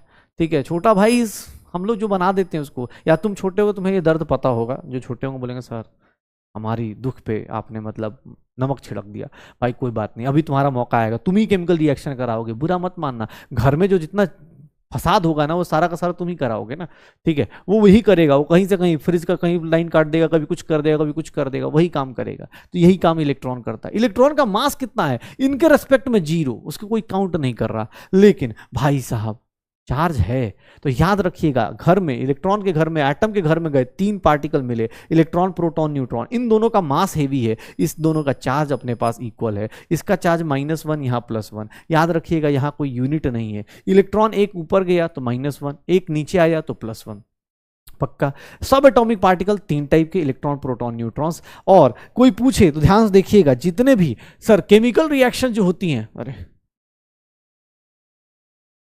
केमिकल रिएक्शंस जो होती हैं, केमिकल रिएक्शन, इलेक्ट्रॉन ट्रांसफर क्या करता है। अगर इलेक्ट्रॉन ट्रांसफर हो रहा है तो सर ये क्या करेगा, केमिकल रिएक्शन कॉज करेगा। याद रखिएगा, देखिए इलेक्ट्रॉन ट्रांसफर मतलब जो देखो घर का जो सबसे छोटा भाई है ना, उसके कारण क्या होगा, घर में हल्ला हुड़दंग चलता रहेगा, छोटी मोटी रिएक्शन कराएगा।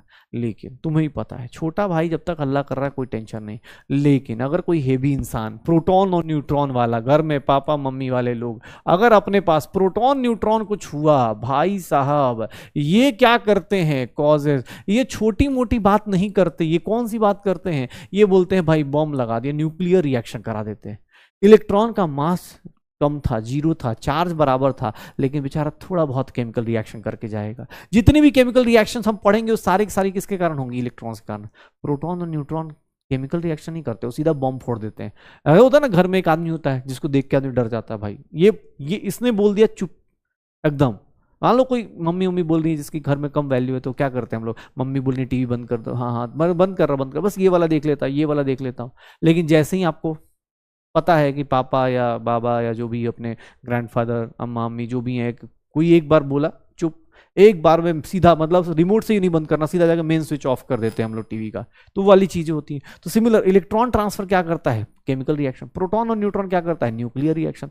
अच्छा मैंने क्या बोला, इवन अभी तुमने जो 2 चीजें पढ़ी, एटॉमिक नंबर, आप किसी एटम को रिप्रेजेंट करने जाते हैं तो यहां पर क्या देखते हैं, नंबर ऑफ प्रोटॉन्स। सोचो इलेक्ट्रॉन की इतनी कम वैल्यू है कि उसको हम काउंट भी नहीं करते। सर मास नंबर की बात कर रहे थे, तो मास नंबर में क्या होगा सर, मास नंबर क्या होगा सर, ये क्या है, नंबर ऑफ न्यूक्लियॉन्स।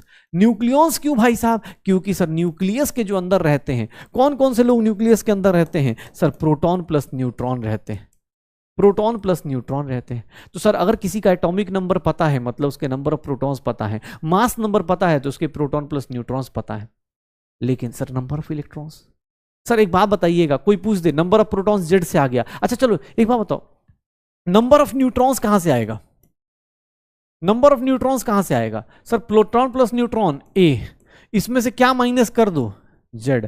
तो याद रखिएगा नंबर ऑफ न्यूट्रॉन्स कैसे निकालेंगे सर, ऊपर से नीचे को माइनस कर दीजिए। जैसे फॉर एग्जांपल ये देखिएगा, ये देखिएगा सर इसका नंबर ऑफ प्रोटॉन कितना होगा, सर प्रोटॉन का नंबर क्या होता है, यही तो होता है नंबर ऑफ प्रोटॉन। न्यूट्रॉन्स का नंबर कैसे आएगा सर, ऊपर से नीचे माइनस कर दीजिए, 16 - 8 क्या हो गया, 8 हो गया। अब कहानी ये आती है कि सर घर में जो छोटा बच्चा था उसको नहीं काउंट करेंगे क्या, काउंट करेंगे ना यार, लेकिन उसकी वैल्यू इतनी नहीं रखते। हम लोग क्या करते हैं, अगर कोई बोले नंबर ऑफ इलेक्ट्रॉन्स निकालना है, तो नंबर ऑफ इलेक्ट्रॉन्स जो होता है, नंबर ऑफ इलेक्ट्रॉन्स कैसे डिसाइड करते हैं, ध्यान सुनना, नंबर ऑफ इलेक्ट्रॉन्स कैसे डिसाइड होता है sir, number of electrons number of protons के इक्वल होगा इफ एटम इज अनचार्ज्ड, या फिर हम उसको बोल देते हैं न्यूट्रल। अगर एटम पे कोई चार्ज नहीं है या फिर वो न्यूट्रल है तो उस केस में नंबर ऑफ इलेक्ट्रॉन किसके इक्वल होगा, नंबर ऑफ प्रोटॉन्स के। जैसे इस केस में ऑक्सीजन पे कोई चार्ज नहीं है तो इलेक्ट्रॉन किसके इक्वल होगा, प्रोटॉन के। कितना हो जाएगा, 8 हो जाएगा। इलेक्ट्रॉन किसके इक्वल होगा, प्रोटॉन के। कितना हो जाएगा, 8 हो जाएगा। लेकिन ध्यान सुनना, अगर चार्ज एटम हुआ, चार्ज एटम का मतलब हो गया कि सर आयंस की बात करेगा। चार्ज एटम का मतलब किसकी बात करेगा, आयंस की बात करेगा। और आयंस में जब बात करोगे तो आयंस दो टाइप के, कौन कौन से, एक होते हैं कैटायंस और एक होते हैं एनायंस। कैटायंस और एनायंस में बात की जाए तो कैटायंस क्या होते हैं, ये निगेटिवली चार्ज होते हैं, ये निगेटिवली चार्ज क्यों होते हैं, बिकॉज ये क्या करते हैं, गेन ऑफ इलेक्ट्रॉन होता है। एनायंस कब बनता है, निगेटिव चार्ज कब आता है, जब आप इलेक्ट्रॉन गेन करते हो। पॉजिटिव चार्ज कब आता है, कैटायंस की बात करें जाए तो सर ये पॉजिटिवली चार्ज होते हैं। ये क्या होते हैं, पॉजिटिवली चार्ज होते हैं। और ये कब होते हैं, क्योंकि सर आप गेन कर रहे हो। ये क्यों होते हैं, due to loss of electron.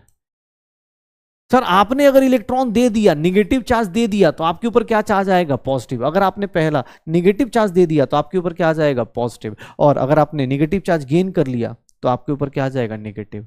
Anions में और कैटायंस में देखिएगा, कैटायंस में नंबर ऑफ इलेक्ट्रॉन्स कैसे निकालते हैं, कुछ नहीं, नंबर ऑफ प्रोटॉन्स में लॉस हो रहा है तो माइनस क्या कर दीजिए, चार्ज कर दीजिए, charge on cation, minus of charge of cation.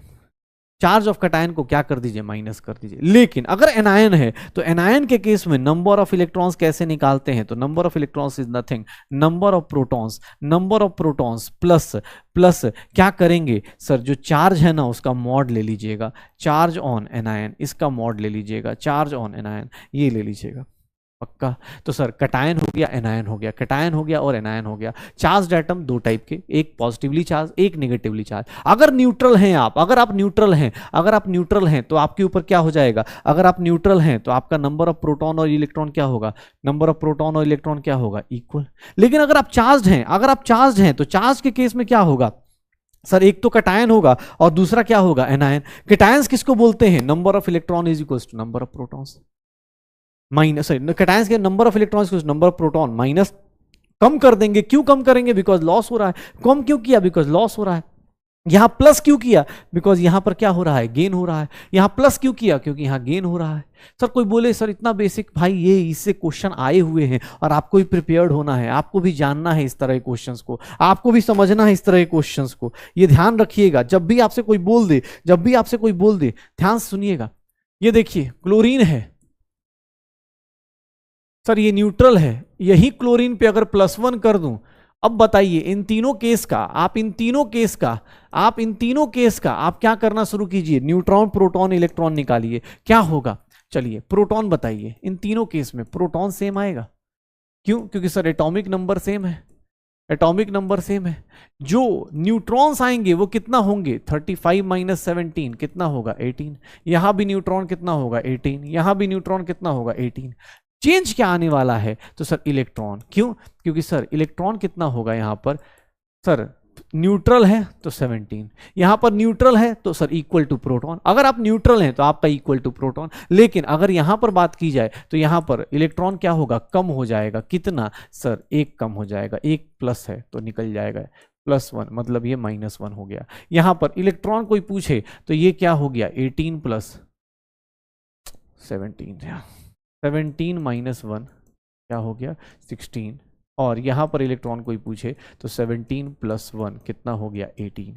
देख लो सर, इनका प्रोटॉन और न्यूट्रॉन में चेंज नहीं आ रहा। याद रखिएगा, चार्ज निगेटिव और पॉजिटिव आने से प्रोटॉन और न्यूट्रॉन्स में, मतलब नंबर ऑफ न्यूक्लियॉन्स में कोई फर्क नहीं आता। इलेक्ट्रॉन आए और जाए, सिर्फ रिलेटिव चार्ज चेंज होता है। यहां -1 या +1 है, इसका मतलब है कि आपने एक इलेक्ट्रॉन लूज किया, एक इलेक्ट्रॉन गेन किया। ये +1 और -1 कूलम्ब वाला नहीं है, ये क्या है, एक इलेक्ट्रॉन के जाने और आने को बता रहा है। तो बस यही चीज ध्यान रखिएगा। कोई भी क्वेश्चन पूछ दे, मान लो तुमसे ऐसा कोई क्वेश्चन पूछ दिया, ये देखिएगा,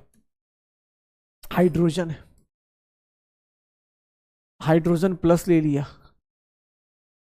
और हाइड्रोजन माइनस ले लिया। चलिए इन सब तीनों केस में proton neutron electron, video pause कीजिए, प्रोटॉन न्यूट्रॉन और इलेक्ट्रॉन तीनों केस में निकालिए, इन प्रोटॉन न्यूट्रॉन और इलेक्ट्रॉन तीनों केस में निकालिए। क्या होगा, क्या होगा देखेंगे। प्रोटॉन 1 है, सबके लिए प्रोटॉन 1 है। न्यूट्रॉन के नंबर निकालेंगे, सबके लिए 0 होगा। यही एक एटम है जिंदगी में, यही एक एटम है जिंदगी में जिसका प्रोटॉन और न्यूट्रॉन क्या होता है, 0। बिना न्यूट्रॉन की एग्जिस्ट कर जाता है, यही एक एटम। बाकी कोई भी दुनिया का एलिमेंट उठा लीजिए, कोई भी एलिमेंट उठा लीजिए, बिना न्यूट्रॉन के कोई एटम नहीं हो सकता, सिर्फ हाइड्रोजन एक्सेप्शन है। इलेक्ट्रॉन क्या होगा यहाँ पर, 1 + 1 होगा, कितना हो गया 2। ये क्या होगा सर, 1 होगा। ये क्या होगा, 1 - 1 0। एक बात बताऊं, H+ को हम लोग क्या नाम दे देते हैं, प्रोटॉन। आगे जाके आप पढ़ेंगे प्रोटॉन बोला जाए। H+ को क्या बोलते हैं, प्रोटॉन। क्यों, क्योंकि सर देखिए ना, ना न्यूट्रॉन है ना इलेक्ट्रॉन है, सिर्फ और सिर्फ क्या बचा, H+। H+ में क्या बचा, प्रोटॉन। तो ऑब्वियस इसको क्या बोल देंगे, प्रोटॉन। क्यों, क्योंकि H+ किसको रिप्रेजेंट कर रहा है, उसके अंदर ना इलेक्ट्रॉन है ना न्यूट्रॉन है, तो किसको रिप्रेजेंट कर रहा है, प्रोटॉन को। सर ये देखिएगा H-, ये इसको हम लोग बोलते हैं हाइड्राइड आयन, और ये तो हाइड्रोजन एटम है ही है। ये क्या कहलाता है, हाइड्राइड आयन। ये किसको अचीव कर चुका है, ये सर किसको, 2 इलेक्ट्रॉन हो गए, मतलब हीलियम की कॉन्फ़िगरेशन आ गई। ये नोबल गैस की तरह बिहेव करता है H-। तो हाइड्रोजन +1 भी दिखाता है, हाइड्रोजन -1 भी दिखाता है। वो कैसे दिखाएगा, +1 मतलब प्रोटॉन हो गया, -1 मतलब हाइड्राइड आयन, नोबल गैस को अचीव कर गया। पक्का हो जाएगा। सर एक सिंपल सी चीज, मुझसे एक बात बताइए, ए और Z, A and Z, atomic number और मास नंबर और एटॉमिक नंबर, ये लोग किसको रिप्रेजेंट कर रहे थे, मास नंबर और एटॉमिक नंबर। सर ये प्रोटॉन को और ये प्रोटॉन प्लस न्यूट्रॉन्स को। Sir number of electrons, protons, बहुत बेसिक सी चीजों से कोई पूछे कि क्या होगा, अभी 2023 का पेपर दिखा दूंगा, इलेक्ट्रॉन्स, प्रोटॉन्स और neutrons, number of protons, electrons और न्यूट्रॉन्स, इनकी बात की जाए, मुझसे कोई पूछ दे कि सर ए और atomic number, Z, mass number, number of electron, ये कभी भी कैन नेवर बी निगेटिव, कभी निगेटिव नहीं हो सकते, फ्रैक्शन नहीं हो सकते, 0 हो सकते हैं, कोई दिक्कत नहीं, निगेटिव और फ्रैक्शन कभी नहीं होंगे, याद रखिएगा। कभी भी आप ऐसा नहीं हो सकता, जैसे मैं आपके एक सिंपल सा एक जोक करता हूँ हर एक क्लास में कि भैया तुम्हारे घर पे आऊँ, तुम ये नहीं बोल सकते कि मेरे घर में 4.5 लोग रहते हैं, 4.5 लोग रहते हैं। क्यों, क्योंकि सर ऐसा नहीं, सर छोटा भाई उसको आधा काउंट कर लो, सर उसकी हाइट छोटी है तो उसको आधा काउंट कर लो, वो कम खाता है तो उसको आधा काउंट कर लो, ऐसा नहीं होता, आधा नहीं होता भाई। किसी के घर में गए, तुम सोचो एटम के घर में गए, तुम पूछ रहे भाई तुम्हारे घर में कौन कौन रहता है, उसने बोला इलेक्ट्रॉन रहता है, प्रोटॉन रहता है, न्यूट्रॉन रहता है। मैं तुम्हारे घर आऊं, तुम पूछो कितने लोग रहते हैं, तुम बोलो सर 4.5। कैसे, मम्मी पापा मैं भाई और एक छोटा भाई है, सर बहुत नालायक है, उसको आधा ही काउंट करो, सर उसको ना 4.5 थोड़ा, सर मैं पापा मम्मी और भाई रहते हैं, बहन रहती है, और एक ना सर छत पे एक भूत रहता है, सर कभी कभी दरवाजा खुलता है वहां का, कभी कभी ऐसे ना सर जैसी ही हवा चलती है दरवाजा बंद हो जाता है उसका। भाई ऐसा नहीं होता ना कि आधा आदमी कोई काउंट कर रहा है, नहीं काउंट करा जाता। याद रखिएगा स्टेटमेंट बेस्ड क्वेश्चन के लिए कभी निगेटिव या फ्रैक्शन नहीं हो सकते कि sir number of electron sir है नहीं, माइनस में है, इलेक्ट्रॉन होगा या 0 होगा, लेकिन ऐसा नहीं होगा माइनस में, मतलब आ सकता है, भूत थोड़ी ना है भाई सर हवा में, जैसे हवा सब जगह एग्जिस्ट करे वैसे इलेक्ट्रॉन एग्जिस्ट करेगा, ऐसा नहीं बोलते। तो याद रखिएगा एटॉमिक नंबर, मास नंबर, ये number of electron, proton, neutrons, ये कभी निगेटिव या फ्रैक्शन नहीं हो सकते।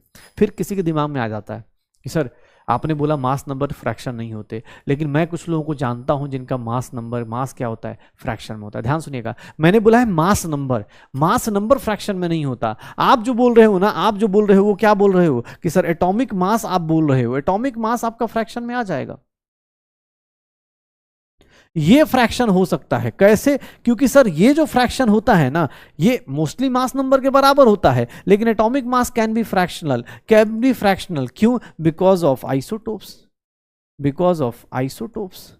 अब पता चलता है कि सर आइसोटोप्स किसको बोलते हैं, तो भैया आइसो वर्ड याद रखिएगा, आइसो केमिस्ट्री में वर्ड यूज किया जाता है सेम के लिए, आइसो मतलब इक्वल। आइसो वर्ड जब भी यूज किया जाए समझ जाना, आइसो प्रीफिक्स जो होता है ये जिसके लिए भी, प्रीफिक्स मतलब जिसके आगे लग जाए, आइसो मींस क्या होता है सर, इक्वल, या फिर हम बोल देते हैं सेम, जिसके आगे लग गया उसकी आगे की जिंदगी वो सेम कर देता है। जैसे फॉर एग्जाम्पल, ध्यान सुनना, 6 आइसो वर्ड्स मैं यहां बताने वाला हूं, 6 के 6 आइसो वर्ड्स का ध्यान रखिएगा। कौन कौन से, ये देखिएगा, आइसो टोप्स, आइसोटोप्स बोला मतलब दो लोगों के बीच में सेम नंबर ऑफ प्रोटॉन्स होगा, सेम नंबर ऑफ प्रोटॉन्स होगा। अगर प्रोटॉन सेम है इसका मतलब क्या है, उनके बीच में देखना ध्यान से, सेम नंबर ऑफ प्रोटॉन्स है मतलब उनका एटॉमिक नंबर क्या होगा, सेम होगा। एटॉमिक नंबर क्या होगा, सेम होगा, बट मास नंबर क्या होगा, डिफरेंट होगा। मास नंबर क्या होगा, डिफरेंट होगा। मास नंबर क्या होगा, डिफरेंट होगा। जैसे ये सबसे best example 1H1 1H2 1H3 देख लो। एटॉमिक नंबर क्या है, सेम है, बट मास नंबर क्या है, डिफरेंट है। ये क्या कहलाता है, हाइड्रोजन कहलाता है। ये क्या कहलाता है, ड्यूटेरियम कहलाता है। इसको डी से भी डिनोट कर देते हैं। और ये क्या कहलाता है, ट्रीटियम कहलाता है। टी से डिनोट कर देते हैं। देख लो सर ये आइसोटोप्स है मतलब सबका मास एटॉमिक नंबर क्या है, सेम है, बट मास नंबर क्या है, डिफरेंट। सर सबके मास नंबर क्या हो गए, डिफरेंट हो गए। आइसोटोप्स मतलब same number of protons but atomic number same, mass number क्या हो गया, डिफरेंट। मास प्रोटॉन देखो ना, इसका प्रोटॉन कितना 1, प्रोटॉन कितना 1, प्रोटॉन कितना 1। न्यूट्रॉन्स निकालने जाओगे, न्यूट्रॉन्स निकालने जाओगे, यहाँ 0, यहाँ 2 - 1 1, 3 - 1 2 हो जाएगा। सेम नंबर ऑफ प्रोटॉन्स को क्या बोलते हैं, आइसोटोप्स। सर अगर दूसरी कोई आइसो की बात की जाए तो एक हम लोगों के पास बहुत फेमस एग्जांपल है आइसोबार्स। आइसोबार्स किसको बोलते हैं, जिनमें हम लोग क्या बोल देते हैं, सेम नंबर ऑफ न्यूक्लियॉन्स बोल दिया जाता है। सेम नंबर ऑफ न्यूक्लियॉन्स बोला जाता है। सेम नंबर ऑफ न्यूक्लियॉन्स का मतलब कि सर जहां पर मास नंबर क्या रहे, सेम रहे, मास नंबर क्या रहे, सेम रहे, और एटॉमिक नंबर क्या हो जाए, डिफरेंट हो जाए। एटॉमिक नंबर क्या हो जाए, डिफरेंट हो जाए। मतलब जैसे फॉर एग्जाम्पल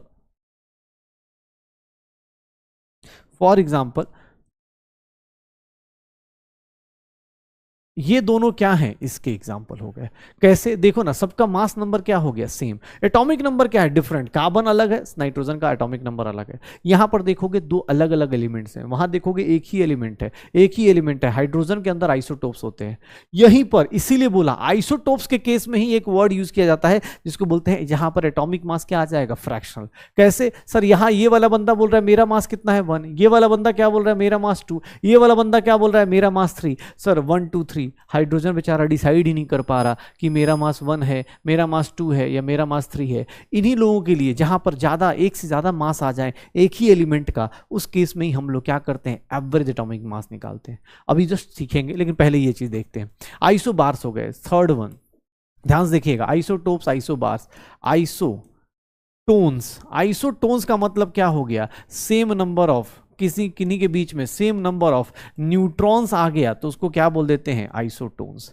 अगर मैं बोलूं आइसो इलेक्ट्रॉनिक, अगर बोला जाए आइसो इलेक्ट्रॉनिक, तो आइसो इलेक्ट्रॉनिक मतलब क्या हो गया, सेम नंबर ऑफ इलेक्ट्रॉन्स।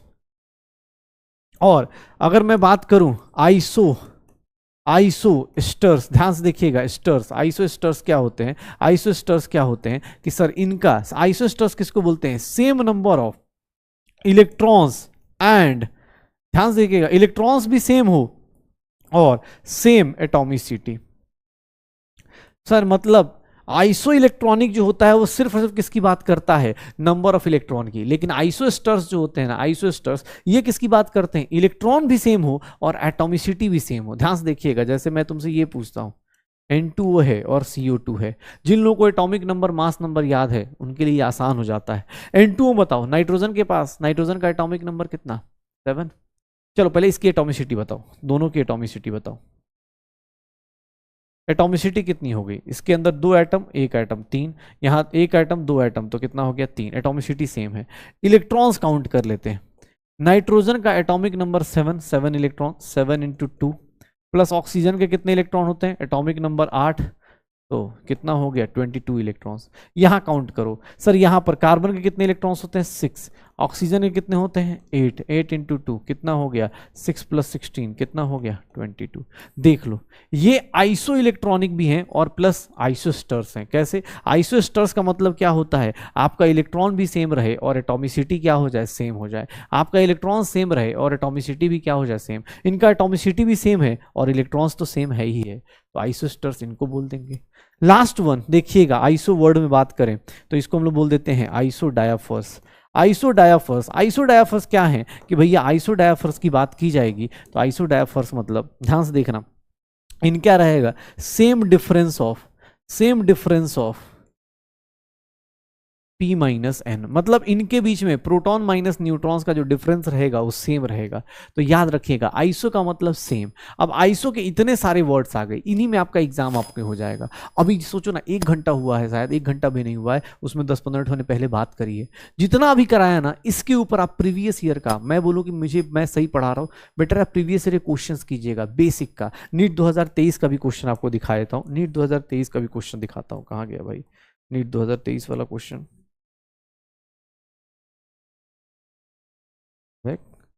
क्यों बदमाशी कर रहा है यार,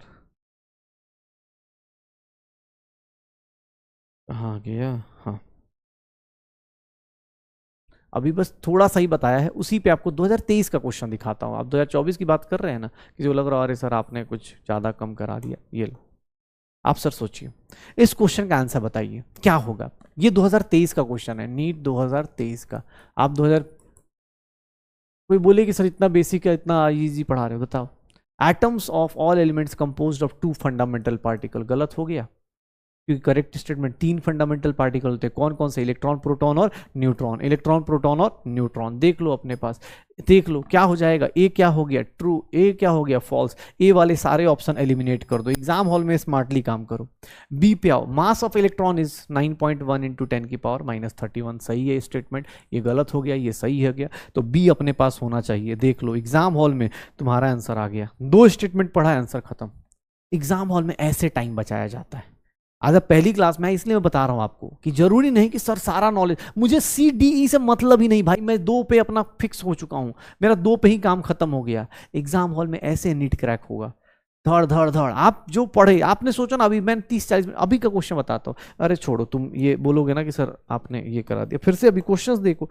मैं इसीलिए सारे क्वेश्चंस लेके घूमता हूँ कि भाई कोई ये ना डाउट करेगी अरे सर आपने, ये 2020 का क्वेश्चन है, ये लीजिए।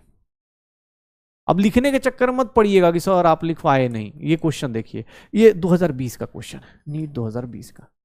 सर आपको देख लीजिए 2020 का क्या होगा, number of protons neutrons in this compound. अब सर ये तो मुझे कंपाउंड पता ही नहीं, जरूरत भी नहीं पता करने की भाई। नीचे क्या दिया है सर, ये कंपाउंड का नीचे दिया है 71, ऊपर क्या दिया 175। प्रोटॉन का नंबर कितना होगा, सीधा सीधा 71 एटॉमिक नंबर के इक्वल। न्यूट्रॉन्स का नंबर कितना होगा सर, ऊपर माइनस नीचे को कम कर दो सर, 104 हो गया। इलेक्ट्रॉन्स का नंबर क्या होगा सर, इलेक्ट्रॉन्स का नंबर प्रोटॉन के इक्वल होगा, क्यों? क्योंकि इसके ऊपर कोई चार्ज नहीं है। ऑर्डर देख लो, प्रोटॉन का पहले 71, तो ये काटो, ये काटो। सर न्यूट्रॉन्स कितना है 104 नहीं sir, A is the correct answer. अब इन सब क्वेश्चन में अगर आप सही से पढ़ गए, कोई टाइम नहीं लगने वाला, किसी टाइम का मतलब कोई अब फालतू का टाइम वेस्ट कर लो वाला कहानी है कि नहीं नहीं सर मुझे तो जबरदस्ती करना ही करना है, टाइम वेस्ट है तो कर लो। अब ये बेसिक बेसिक चीजें, आइसो इलेक्ट्रॉनिक वाला भी होगा। अब देखते हैं कहाँ कहाँ गया, कहीं तो था यार, चलो अभी देखते हैं, उसको बाद में करते हैं। पहले डाल्टन एटॉमिक थ्योरी इन सब की बात करते हैं आज, ठीक है ना, क्योंकि ये चैप्टर भी हमें 3 दिन में ख़त्म करना है, तो ऑब्वियस है हमें थोड़ा सा उसके हिसाब से सोचना पड़ेगा। चलो, मैंने बोला तुम्हें कि भैया तुमने क्या देखा, atomic number, mass number, number of electrons, protons, neutrons count करना सीख लिया। कटायन है तो इलेक्ट्रॉन्स कम कर दो, एनायन है तो इलेक्ट्रॉन्स ज़्यादा कर दो, न्यूट्रल है तो इलेक्ट्रॉन और प्रोटॉन क्या होते हैं, इक्वल होते हैं। ये बात हो गई, एटम की बेसिक्स बातें हो गई। अब देखो एक्चुअली एटम के अंदर या किसी मॉलिक्यूल के अंदर, एटम्स और मॉलिक्यूल्स की बात करते हैं। एटम और मॉलिक्यूल में बात करें तो एक सिंपल सी चीज जानिएगा, अभी आपने पढ़ा कि एटम का जो मास नंबर होता है या एटॉमिक नंबर होता है वो फ्रैक्शनल नहीं होता, लेकिन सर ड्यू टू आइसोटोप्स एक एटॉमिक मास का एक कॉन्सेप्ट आता है जिसको हम लोग बोलते हैं एवरेज एटॉमिक मास। इसको हम लोग क्या बोल देते हैं, average atomic mass. Average atomic mass क्या कहता है, इसको शॉर्टकट में हम लोग क्या बोलेंगे, आम बोल देंगे। शॉर्टकट में क्या बोल देंगे, आम बोल देंगे। एवरेज एटॉमिक मास क्या है कि कोई भी एलिमेंट, ध्यान सुनिए, कोई भी एलिमेंट अगर एक से ज्यादा आइसोटोप्स में रहता है, उस केस में हम लोग ये फॉर्मूला लगाते हैं, उस केस में हम लोग ये फॉर्मूला लगाते हैं। मान लो कोई एलिमेंट है, मान लो एक्स कोई एलिमेंट है, उसके सर 2-3 आइसोटोप्स मान लो एग्जिस्ट करते हैं, एक्स मान लो 20, एक्स 22, एक्स 26, ऐसे ऑब्वियस है एटॉमिक नंबर सेम है। नीचे का हम देख नहीं रहे, क्यों? क्योंकि सर ऊपर वाला ही देखना है, मास देखना है तो ऊपर वाला देखेंगे। सर इसका 20 मास है, इसका 22, इसका 26। एटॉमिक मास, आइसोटोपिक मास पता चल गया, इसका आइसोटोपिक मास कितना है 20, 22, 26। किसने बोला सर इसका मास एग्जैक्ट क्या होगा, तो ध्यान सुनिएगा, आपको क्या करना है, उसका नेचर में ना परसेंटेज अबंडेंस देख लेना है। परसेंटेज अबंडेंस देख लीजिए, मान लीजिए इसका परसेंटेज अगर 40% है इसका परसेंटेज अगर 20% है तो बाकी बचा हुआ कौन होगा? आपको क्या करना है, आइसोटोपिक मास मिल गया, आप बस परसेंटेज देख लो कि नेचर में उसका एबंडेंस कितना है, उसका 40% है, इसका 20% है, तो इसका कितना बचा होगा? अरे भैया सब मिला के 100% होगा, 20 40 100 60 हो गया, तो इसका मतलब ये कितना होगा? 40%। ये भी होगा, ये भी कितना होगा? 40% होगा। सर तो इसका एवरेज एटॉमिक मास कैसे निकालें? इसका एवरेज एटॉमिक मास कैसे निकालें? Average atomic mass of x कैसे निकालें? तो सर कुछ नहीं, आपको सिंपल सा एक तरीका बताता हूं, ध्यान से देखिएगा। 20 इंटू 40 मतलब आइसोटोपिक मास इंटू क्या करना है? उसका एबंडेंस। 20 into 40, 22 into 20। देख लो, इसका आइसोटोपिक मास किससे मल्टीप्लाई करो? इससे। इसका आइसोटोपिक मास उसके परसेंटेज एबंडेंस से, और इसका आइसोटोपिक मास इसके परसेंटेज एबंडेंस से मल्टीप्लाई करो, डिवाइड बाई 100 कर दो, आंसर आना चालू हो जाएगा। 800 प्लस कितना हो गया? 440 प्लस कितना हो गया? 6 चौका 24 और 1040 डिवाइड बाई 100 कितना हो गया? 40 80 और 4 8 4 12 12 और 2 2 2 2 0 22.8 आ गया। आंसर कितना आ गया? 22.8 आ गया। ये मेरा आंसर आ जाएगा 22.8।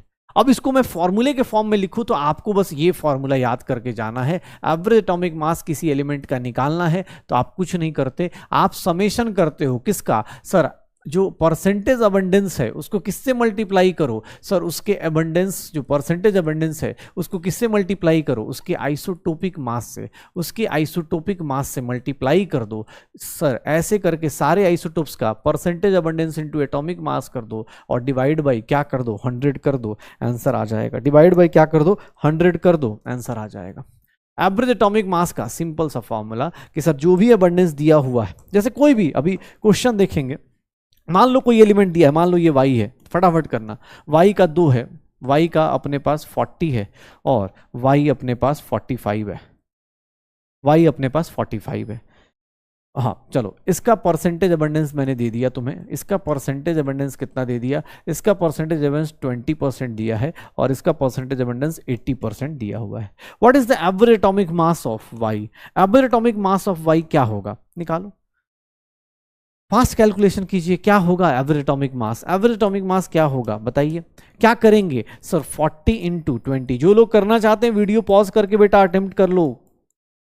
45 इंटू 80 डिवाइड बाई 100, ये क्या हो गया? 800 प्लस सर 0, 8 4 जा 5 जा 40, 8 4 जा 3600 डिवाइड बाई, ये कितना हो गया? 4400 divide by 100। 44 is the correct answer. हो गया, यही इसका एवरेज एटॉमिक मास होगा। सर इसमें देखोगे ना, देखो यहां पे देखो, एक चीज ध्यान सुनना। सर इसका मास नंबर कभी फ्रैक्शन में था क्या? इसका मास नंबर कभी फ्रैक्शन में था क्या? नहीं था ना। लेकिन देख लो एवरेज एटॉमिक मास क्या आ गया? फ्रैक्शन में आ गया। तो याद रखना, मैंने तुम्हें क्या बोला, जब आइसोटोप्स आते हैं, एवरेज एटॉमिक मास किसके लिए होता है? Only for isotopes. आइसोटोप्स के लिए डिफाइंड होता है। जिसके पास आइसोटोप्स होंगे उन्हीं का मास फ्लक्चुएट करेगा। सर एवरेज एटॉमिक मास किसका लेंगे? एवरेज एटॉमिक मास किसका लेंगे? सर इस केस में लिया, देखो फ्रैक्शन में आ गया। इसका मतलब ये नहीं कि उसका इलेक्ट्रॉन प्रोटॉन न्यूट्रॉन्स क्या हैं? सर आधे अधूरे हैं। नहीं, आधा नहीं होता। जैसे मैं बोलूं आधा आया क्लास में, नहीं ऐसा नहीं होता। आधा थोड़ा, मैं सर आधा आ रहा है, सोच रहा आधा आ रहे हो, ऐसा थोड़ा ना होगा। इलेक्ट्रॉन सर ऐसा, प्रोटॉन ऐसा आधा नहीं होता। इलेक्ट्रॉन प्रोटॉन न्यूट्रॉन्स आधे नहीं होते, परफेक्ट नंबर होते हैं, होल नंबर होते हैं, कभी निगेटिव फ्रैक्शन नहीं होते। लेकिन हाँ, इनका अब मल्टीप्लीकेशन करके निकालोगे तो फ्रैक्शन आ सकता है। Average atomic mass can be fractional, but atomic number mass, atomic number जो मास नंबर है, ये कभी फ्रैक्शन नहीं आएगा। एटॉमिक नंबर और मास नंबर कभी फ्रैक्शन नहीं आता है। चलो सर इसका क्वेश्चन करके देखो।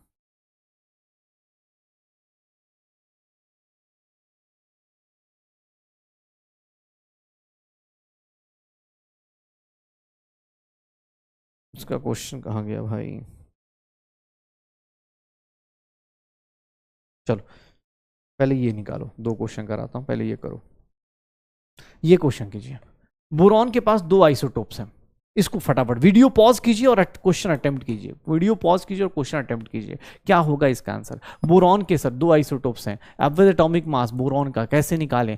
आम कैसे निकालें? तो sir average atomic mass of boron निकालना है। कैसे निकालेंगे? तो सर कुछ नहीं, 10 इंटू कितना कर दो 19 और 11 into 81 divided by 10 into 19 11 into 81 divide by 100 कर दो। कितना हो जाएगा? 190 प्लस 11 इन जा 11 एट जा कितना हो गया? 88 891 डिवाइड बाई 100 कितना हो जाएगा? 199 कितना हो गया? 18 और 8 9 10 108 सर 10.81 ये इनका एटॉमिक मास आ जाएगा, ये इनका एवरेज एटॉमिक मास आ जाएगा, ये इनका एवरेज एटॉमिक मास आ जाएगा, ये इनका एवरेज एटॉमिक मास आ जाएगा। पक्का हो जाएगा सर। चलिए अगला क्वेश्चन आप कीजिए। ये क्वेश्चन है, atomic weight of chlorine is 35.5, it has 2 isotopes 35 and 37, what is the percentage of heavier isotope? देखो ध्यान से, अब क्या परसेंटेज पूछ दिया, अब क्या परसेंटेज दिया नहीं है, एवरेज एटॉमिक मास दिया है, परसेंटेज पूछ रहा है। मतलब क्लोरीन का बोल रहा है कि देखिएगा क्लोरीन अपने पास एक 35 है और क्लोरीन अपने पास 37 है, इनका परसेंटेज बताइए सर। अब की बार परसेंटेज एबंडेंस आपसे पूछ रहा है, वो बोल रहा है कि मैं आपको इसका एवरेज एटॉमिक मास बता देता हूं, आप खुश हो जाइए, एवरेज एटॉमिक मास मैं बता देता हूं, आप क्वेश्चन मत निकालिए, आप बताइए। तो सर क्या करेंगे? ध्यान से देखिएगा, ध्यान से देखिएगा, परसेंटेज एबंडेंस कैसे निकालेंगे? सर इसका मान लो x है तो इसका कितना हो गया? 100 माइनस x ले लें। पक्का।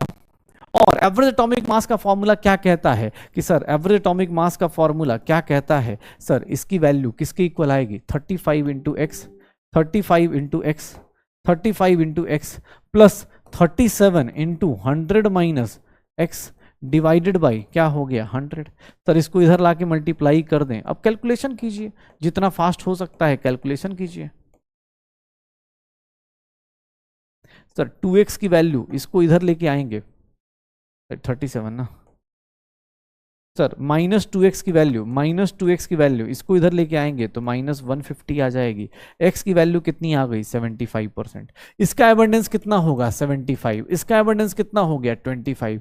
क्या पूछना चाह रहा है? बोल रहा है हेवियर आइसोटोप का परसेंटेज बताओ। हेवियर आइसोटोप का परसेंटेज कितना होगा? 25। हेवियर आइसोटोप्स का परसेंटेज कितना होगा? 25। हो सकता है एग्जाम में ये भी पूछ दिया जाए कि सर रेशियो बताइए, तो रेशियो क्या होगा? 3:1 हो जाएगा। रेशियो क्या हो जाएगा? 3:1 हो जाएगा। निकालते रहिए।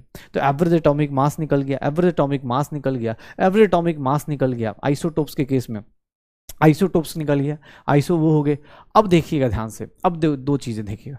मॉलिक्यूल्स किससे मिलके बनते हैं? ध्यान सुनना, मॉलिक्यूल्स किससे मिलके बनते हैं? एटम से। अगर मैं तुमसे बोलूं कि भैया ये ग्लूकोज का एक मॉलिक्यूल मैंने इतना बड़ा लिख दिया, ये ग्लूकोज का एक मॉलिक्यूल किससे मिलके बना होगा? 6 कार्बन के एटम से, 12 हाइड्रोजन के एटम से, ऑक्सीजन के 6 एटम से। तो अगर आपको कोई बोल दे सर, आपको मैंने क्या बोला? एटॉमिक नंबर और एटॉमिक मास आपको याद करना है। ऐसे तो पूरा पीरियड टेबल आपको याद होना चाहिए, पीरियड टेबल का ट्रिक भी आपको पता चल जाएगा जब आपका इनऑर्गेनिक चालू होगा तो, लेकिन हाँ बेसिक चीजें आपको पता होनी चाहिए। जैसे 6 कार्बन का और 12 हाइड्रोजन का, 6 ऑक्सीजन का। सर इसका अगर कोई बोल दे कि मॉलिक्यूलर मास निकालिए, मॉलिक्यूलर मास निकालिएगा, तो ध्यान सुनिएगा कैसे निकालेंगे। सर कार्बन का कितना होता है? 12। कार्बन का कितना होता है? 6 एटॉमिक नंबर, 12 मास नंबर। तो 12 just molecular mass is nothing. Atomic mass को ही क्या कर दीजिए सर? एटॉमिक मास को ही क्या कर दीजिए? एटॉमिक मास को ही क्या कर दीजिए सर? मल्टीप्लाई कर दीजिए उसकी एटॉमिसिटी से। ये कितना हो गया? 72 प्लस 12 प्लस कितना? 96। सर ऐड करेंगे तो this will be 180। Sir molecular mass कितना आ गया? 180। सर एटॉमिक मास हो मॉलिक्यूलर मास हो, दोनों का क्या आ गया? एटॉमिक मास कार्बन का कितना होता है? 12, हाइड्रोजन का कितना होता है? 1, ऑक्सीजन का कितना होता है? 16 होता है। निकाल दो। पक्का। तो ये 180 आ गया। किसी का भी, जैसे मान लो वाटर का ही बोला गया, तो वाटर में भी क्या करोगे सर? हाइड्रोजन के एटम्स कितने हैं? हाइड्रोजन का मॉलिक्यूलर मास निकालना है, तो हाइड्रोजन का मॉलिक्यूलर मास कुछ नहीं सर, उनके एटम्स का मास जोड़ दो। एटम्स का मास कितना है सर? 2 × 1 प्लस ऑक्सीजन का 16 कितना हो गया? 18। ध्यान से सुनिएगा, अब ध्यान सुनिएगा क्या चीज आने वाली है। अब देखिएगा, क्योंकि यहां पर एक कॉन्सेप्ट आने वाला है और ये क्या होता है ये बताता हूं आपको मैं। इनके अंदर कोई पूछ दे कि sir number of proton, neutron, electron निकालना है, तो जैसे आपने मॉलिक्यूलर मास निकाला, अगर कोई पूछ दे सर इलेक्ट्रॉन बताइए, इसके अंदर कितने इलेक्ट्रॉन्स होंगे, तो सर हाइड्रोजन के अंदर कितने इलेक्ट्रॉन्स होते हैं? 1 × 2। ऑक्सीजन के अंदर कितने इलेक्ट्रॉन्स होते हैं 8, तो कितने इलेक्ट्रॉन्स हो गए 8। सर कोई पूछ दे सर प्रोटॉन्स बताइए, तो प्रोटॉन, हाइड्रोजन के अंदर कितना प्रोटॉन है 1 × 2। सर ऑक्सीजन के अंदर कितना प्रोटॉन है 10। कोई पूछ दे न्यूट्रॉन्स बताइए, सर हाइड्रोजन के अंदर न्यूट्रॉन कितना होता है 0। हाइड्रोजन एक ऐसा एलिमेंट है जिसमें न्यूट्रॉन 0। सर ये कितना हो गया 8। सर आप कुछ भी एक मॉलिक्यूल को देख के आप ये बता सकते हो इसके अंदर इतने इलेक्ट्रॉन है, इसके अंदर इतने प्रोटॉन है, इसके अंदर इतने न्यूट्रॉन्स हैं। इलेक्ट्रॉन प्रोटॉन न्यूट्रॉन्स बता सकते हो, उसका मॉलिक्यूलर मास बता सकते हो। यूनिट क्या लगेगा वो सब अभी हम डिस्कस करेंगे, लेकिन पहले एक सिंपल चीज समझते हैं कि molecular mass electron proton neutrons निकाल सकते हैं। जैसे मैं तुमसे बोल दूं कि सर अमोनिया है, अमोनिया के अंदर बताइए सर इसका मास क्या होगा, मॉलिक्यूलर मास बताइए। तो सर मॉलिक्यूलर मास आपको रटना नहीं है, आपको एटम का मास पता है ना, जैसे कार्बन नाइट्रोजन का पता है 14 और हाइड्रोजन का 1 × 3, टोटल कितना 17। सर इसमें कोई पूछ दे इलेक्ट्रॉन्स बताइए, नाइट्रोजन का कितना होता है 7, हाइड्रोजन का कितना हो गया 3, 1 × 3 10। प्रोटॉन कोई पूछ दे 7 × 3, सॉरी 7 + 3, 7 + 3 कितना हो गया 10। न्यूट्रॉन्स की बात करें तो 7 = 7। क्यों? क्योंकि सर न्यूट्रॉन्स 0 होते हैं, हाइड्रोजन में न्यूट्रॉन्स क्या होते हैं 0। तो किसी मॉलिक्यूल को देख के आप उसके number of electron proton neutrons भी बता सकते हैं। जैसे एटम का निकालते थे, एटम को ही बस सम कर दो, एटम का कंट्रीब्यूशन ऐड कर दो, मॉलिक्यूल का निकल के आ जाता है। अब मैंने आपको इस क्यों बताया, क्योंकि यहां से अब नई चीजें कुछ शुरू करने वाले हैं। क्या नई चीज शुरू करने वाले हैं, लेकिन उससे पहले एक थ्योरी का कॉन्सेप्ट समझ लेते हैं, कुछ क्वेश्चंस मैंने आपके होमवर्क के लिए डाल रखे हैं, तो मैं आपको ना वो कुछ क्वेश्चंस होमवर्क डाल रखे हैं, तो वो आपको मैं कुछ क्वेश्चंस वहां पे करवाऊंगा, मतलब होमवर्क के फॉर्म में दूंगा। और डीपीपी तो है ही है, ठीक है ना। कुछ क्वेश्चंस मैंने होमवर्क के फॉर्म में डाल रखे हैं, तो उनको आपको करना है, होमवर्क के फॉर्म में कीजिएगा। चलिए, डाल्टन्स एटॉमिक थ्योरी, ये एनसीईआरटी में दिया है और अभी के लिए थ्योरेटिकल टॉपिक भी है, काम की चीज है, तो पढ़ लेते हैं। डाल्टन्स एटॉमिक थ्योरी क्या कहता है कि matter consist of very small individual particle. आज के टाइम पे आपको भी पता है इंडिविजुअल नहीं है, कर देते हैं, लेकिन हाँ उस टाइम पे बोला था 1808 में बोला था, तो एटम्स की कॉन्सेप्ट को मान लेते हैं। यहां पर देखिएगा statement, all the atoms of same elements, एक ही एलिमेंट का, मान लो ऑक्सीजन का एटम यहां लिखा और यहां लिखा है, कोई फर्क नहीं पड़ता सर, इन दोनों के अंदर सेम प्रॉपर्टीज होंगी, साइज होगा, मास होगा, शेप होगा। लेकिन एटम्स ऑफ डिफरेंट एलिमेंट्स, अलग अलग एलिमेंट्स हैं, मान लो ऑक्सीजन है और नाइट्रोजन का एटम लिखा है, तो इन दोनों का शेप क्या होगा, अलग अलग होगा, इनके साइज क्या होगा, अलग होगा, इनकी कैरेक्टरिस्टिक क्या होंगे, अलग अलग होंगे, इनकी कैरेक्टरिस्टिक क्या होंगे, अलग अलग होंगे। Atoms of same or different elements, atoms of same or different elements combine together to form a compound in a fixed ratio, एक fixed ratio में combine करते हैं, और ये रेशियो हमेशा सिंपल होल नंबर होता है। कभी भी आपने ऐसा कोई कंपाउंड देखा 1.4 ऑक्सीजन 7 ऐसे 1.9, ऐसा नहीं देखते आप। हमेशा क्या लोगे, नाइट्रोजन 1 ऑक्सीजन 1, नाइट्रोजन 1 ऑक्सीजन 2। ये जो रेशियो होता है हमेशा क्या होता है, फिक्स्ड रेशियो होता है, और वो होल नंबर रेशियो होता है। बहुत रेयर होता है किसी जगह पे आपको मिले, फ्रैक्शन में मिले, और फ्रैक्शन में मिलता था जहां पे कुछ डिफेक्ट आ जाते हैं, अदरवाइज फ्रैक्शन में कभी भी कोई कंपाउंड एग्जिस्ट नहीं करता। एटम्स हमेशा या तो 1 होंगे, 2 होंगे, 3 होंगे, फ्रैक्शन में एग्जिस्ट नहीं करते। डाल्टन्स एटॉमिक थ्योरी में क्या बोला जाता है कि एटम्स ऑफ 2 एलिमेंट्स में combine in different ratios to form more than 1 compound. मतलब सर नाइट्रोजन प्लस ऑक्सीजन ये कंबाइन करेंगे, अब एक रेशियो में कंबाइन किया 1:1 रेशियो में, तो NO बनाया, लेकिन सर NO2 भी तो बना सकते हैं, N2O भी तो बना सकते हैं, ऐसे बहुत सारे कंपाउंड्स बना सकते हैं। अभी हम लोग लॉज में पढ़ेंगे तो ये पता चल जाएगा, N2O5 बना सकते हैं। तो सर इसको हम लोग क्या बोल देते हैं, इसी चीज को हम लोग बोल देते हैं, अभी थोड़ी देर बाद मतलब अगली क्लास में पढ़ेंगे, law of multiple proportion. Law of multiple proportion यही बोला जाता है, ये डाल्टन ने दिया था कि एक से ज्यादा अगर 2 एलिमेंट मिल रहे हैं, जैसे कोई बोले सर कार्बन प्लस ऑक्सीजन मिलेंगे, तो सर ये क्या बनाएंगे, कार्बन मोनोऑक्साइड ही बना सकते हैं, CO2 भी बना सकते हैं। हमेशा क्या करेंगे, अलग अलग रेशियो में, होल नंबर रेशियो में कंबाइन करते हैं, ये डाल्टन ने बोला था। 6.1 atom in a chemical reaction are neither created not destroyed. याद रखिएगा, एटम्स का डिस्ट्रक्शन और वो सब नहीं होता किसी केमिकल रिएक्शन में। एटम्स का क्या होता है, सिर्फ और सिर्फ रीअरेंजमेंट होता है, इट कैन बी रीऑर्गेनाइज्ड। ये क्या करता है, रीऑर्गेनाइज करता है। ये क्या होता है, they get only reorganized. Atoms in a chemical reaction are neither created not destroyed. Atom ना डिस्ट्रॉय होगा ना क्रिएट होगा, सिर्फ और सिर्फ क्या करेगा, खुद को रीअरेंज कर लेता है। तो एटम्स का रीअरेंजमेंट देख लिया जाता है, एटम्स का रीअरेंजमेंट देख लिया जाता है, पक्का। चलो ये क्वेश्चन देखिए, अभी आपको मॉलिक्यूलर मास निकालना सिखाया था, SO3 का मॉलिक्यूलर मास और O2 का मॉलिक्यूलर, ऑक्सीजन मतलब O2, ऑक्सीजन मॉलिक्यूल, देखना ध्यान सुनो, ऑक्सीजन एटम बोलेगा तो ऑक्सीजन एटम का मतलब O लेंगे, ऑक्सीजन मॉलिक्यूल बोलेगा तो O2 लेंगे। क्वेश्चन में देख के अलर्ट मोड पे कीजिएगा। SO3 के 20 मॉलिक्यूल्स हैं, पहले इसका मॉलिक्यूलर मास बताओ। इस क्वेश्चन का आंसर जो लोग करना चाहते हैं प्लीज वीडियो पॉज करके अटेम्प्ट कर लीजिए। मॉलिक्यूलर मास ऑक्सीजन का कितना होगा? सल्फर का 32 होता है, ऑक्सीजन का 16 इंटू 3, 32 प्लस 48 कितना हो गया सर? 80 हो गया। O2 की बात करें तो O2 में मॉलिक्यूलर मास जो होगा, O2 में मॉलिक्यूलर मास जो होगा वो कितना हो जाएगा? 32 हो जाएगा। ठीक है, अब तुमसे पूछ रहा है कि सर इसके 20 मॉलिक्यूल ले लिए तो 20 मॉलिक्यूल का मास कितना होगा? एक मॉलिक्यूल का कितना है? 80, तो 20 मॉलिक्यूल का कितना होना चाहिए इसका? इसके कितने मॉलिक्यूल्स, मान लो X ले लिया तो X मॉलिक्यूल का मास कितना होना चाहिए? इक्वल होना चाहिए। देखो मैथमेटिकली लिख सकते हो, सर एक मॉलिक्यूल का मास कितना है? 80, कितने मॉलिक्यूल्स लिया आपने? 20। पूछ रहा है कि इन दोनों का मास कब इक्वल होगा, तो सर इसके कितने मॉलिक्यूल्स ले लो? X। सर अब कर लो, X की वैल्यू कितनी आ गई? 20 इंटू 80 अपॉन 32। सर 16 2 जा 16 5 जा 2 से ये कितना हो गया? 10, कितना आ गया? 50 आ गया। सर कितना आ जाएगा? 50 मॉलिक्यूल्स का मास 20 मॉलिक्यूल्स ऑफ SO3 के इक्वल होगा। 50 molecules of oxygen is equals to 20 molecules of SO3। इस चैप्टर में यही सब करना है, मल्टीप्लाई डिवाइड, एडिशन, सब्ट्रैक्शन, यही सब करना है। आपको मॉलिक्यूलर मास निकालना सिखा दिया है, मॉलिक्यूलर मास निकालना सिखा दिया है, तो मॉलिक्यूलर मास के ऊपर आप क्वेश्चन करते चले जाइए, क्वेश्चन करते चले जाइए, पक्का हो जाएगा सर। श्योर हो? चलो, अब हमें ये पता चल गया कि सर हम इसके अंदर ये चीजें करने वाले हैं। अब मैं आपको एक आज का और सबसे इंपॉर्टेंट कॉन्सेप्ट बताने वाला हूं, जो सबसे ज्यादा इंपॉर्टेंट है, वो है आपके लिए मोल कॉन्सेप्ट। मोल कॉन्सेप्ट है क्या? एक्चुअली मोल कॉन्सेप्ट या इसी को हम लोग नाम देते हैं ग्राम कॉन्सेप्ट। मोल कॉन्सेप्ट या इसी को नाम देते हैं हम लोग ग्राम कॉन्सेप्ट। मोल कॉन्सेप्ट या ग्राम कॉन्सेप्ट है क्या? ध्यान सुनना, अभी तक मैंने कोई भी एटॉमिक नंबर हो, चाहे मास नंबर हो, मास नंबर या मॉलिक्यूलर मास, इन सब के आगे ना यूनिट नहीं लगाया था। आप देखोगे मैं मॉलिक्यूलर मास कैसे काउंट कर रहा हूं कि सर इसका मॉलिक्यूलर मास 80, इसका मॉलिक्यूलर मास 32, अभी मैंने यूनिट नहीं लगाया था। अभी यूनिट लगाना अभी चालू करूंगा, लेकिन उससे पहले सुनिएगा मोल कॉन्सेप्ट होता क्या है। What is a mole? Mole is nothing just a number, जिसको, क्योंकि केमिस्ट्री में बहुत छोटे छोटे एटम्स होते हैं, बहुत छोटे छोटे मॉलिक्यूल्स होते हैं, तो ऑब्वियस यहाँ कैलकुलेशन करना बहुत डिफिकल्ट होगा। तो मोल क्या है? एक नंबर को रिप्रेजेंट करता है, जो कि केमिस्ट्री में हर एक केमिकल स्पीसीज में आराम से मिल जाता है।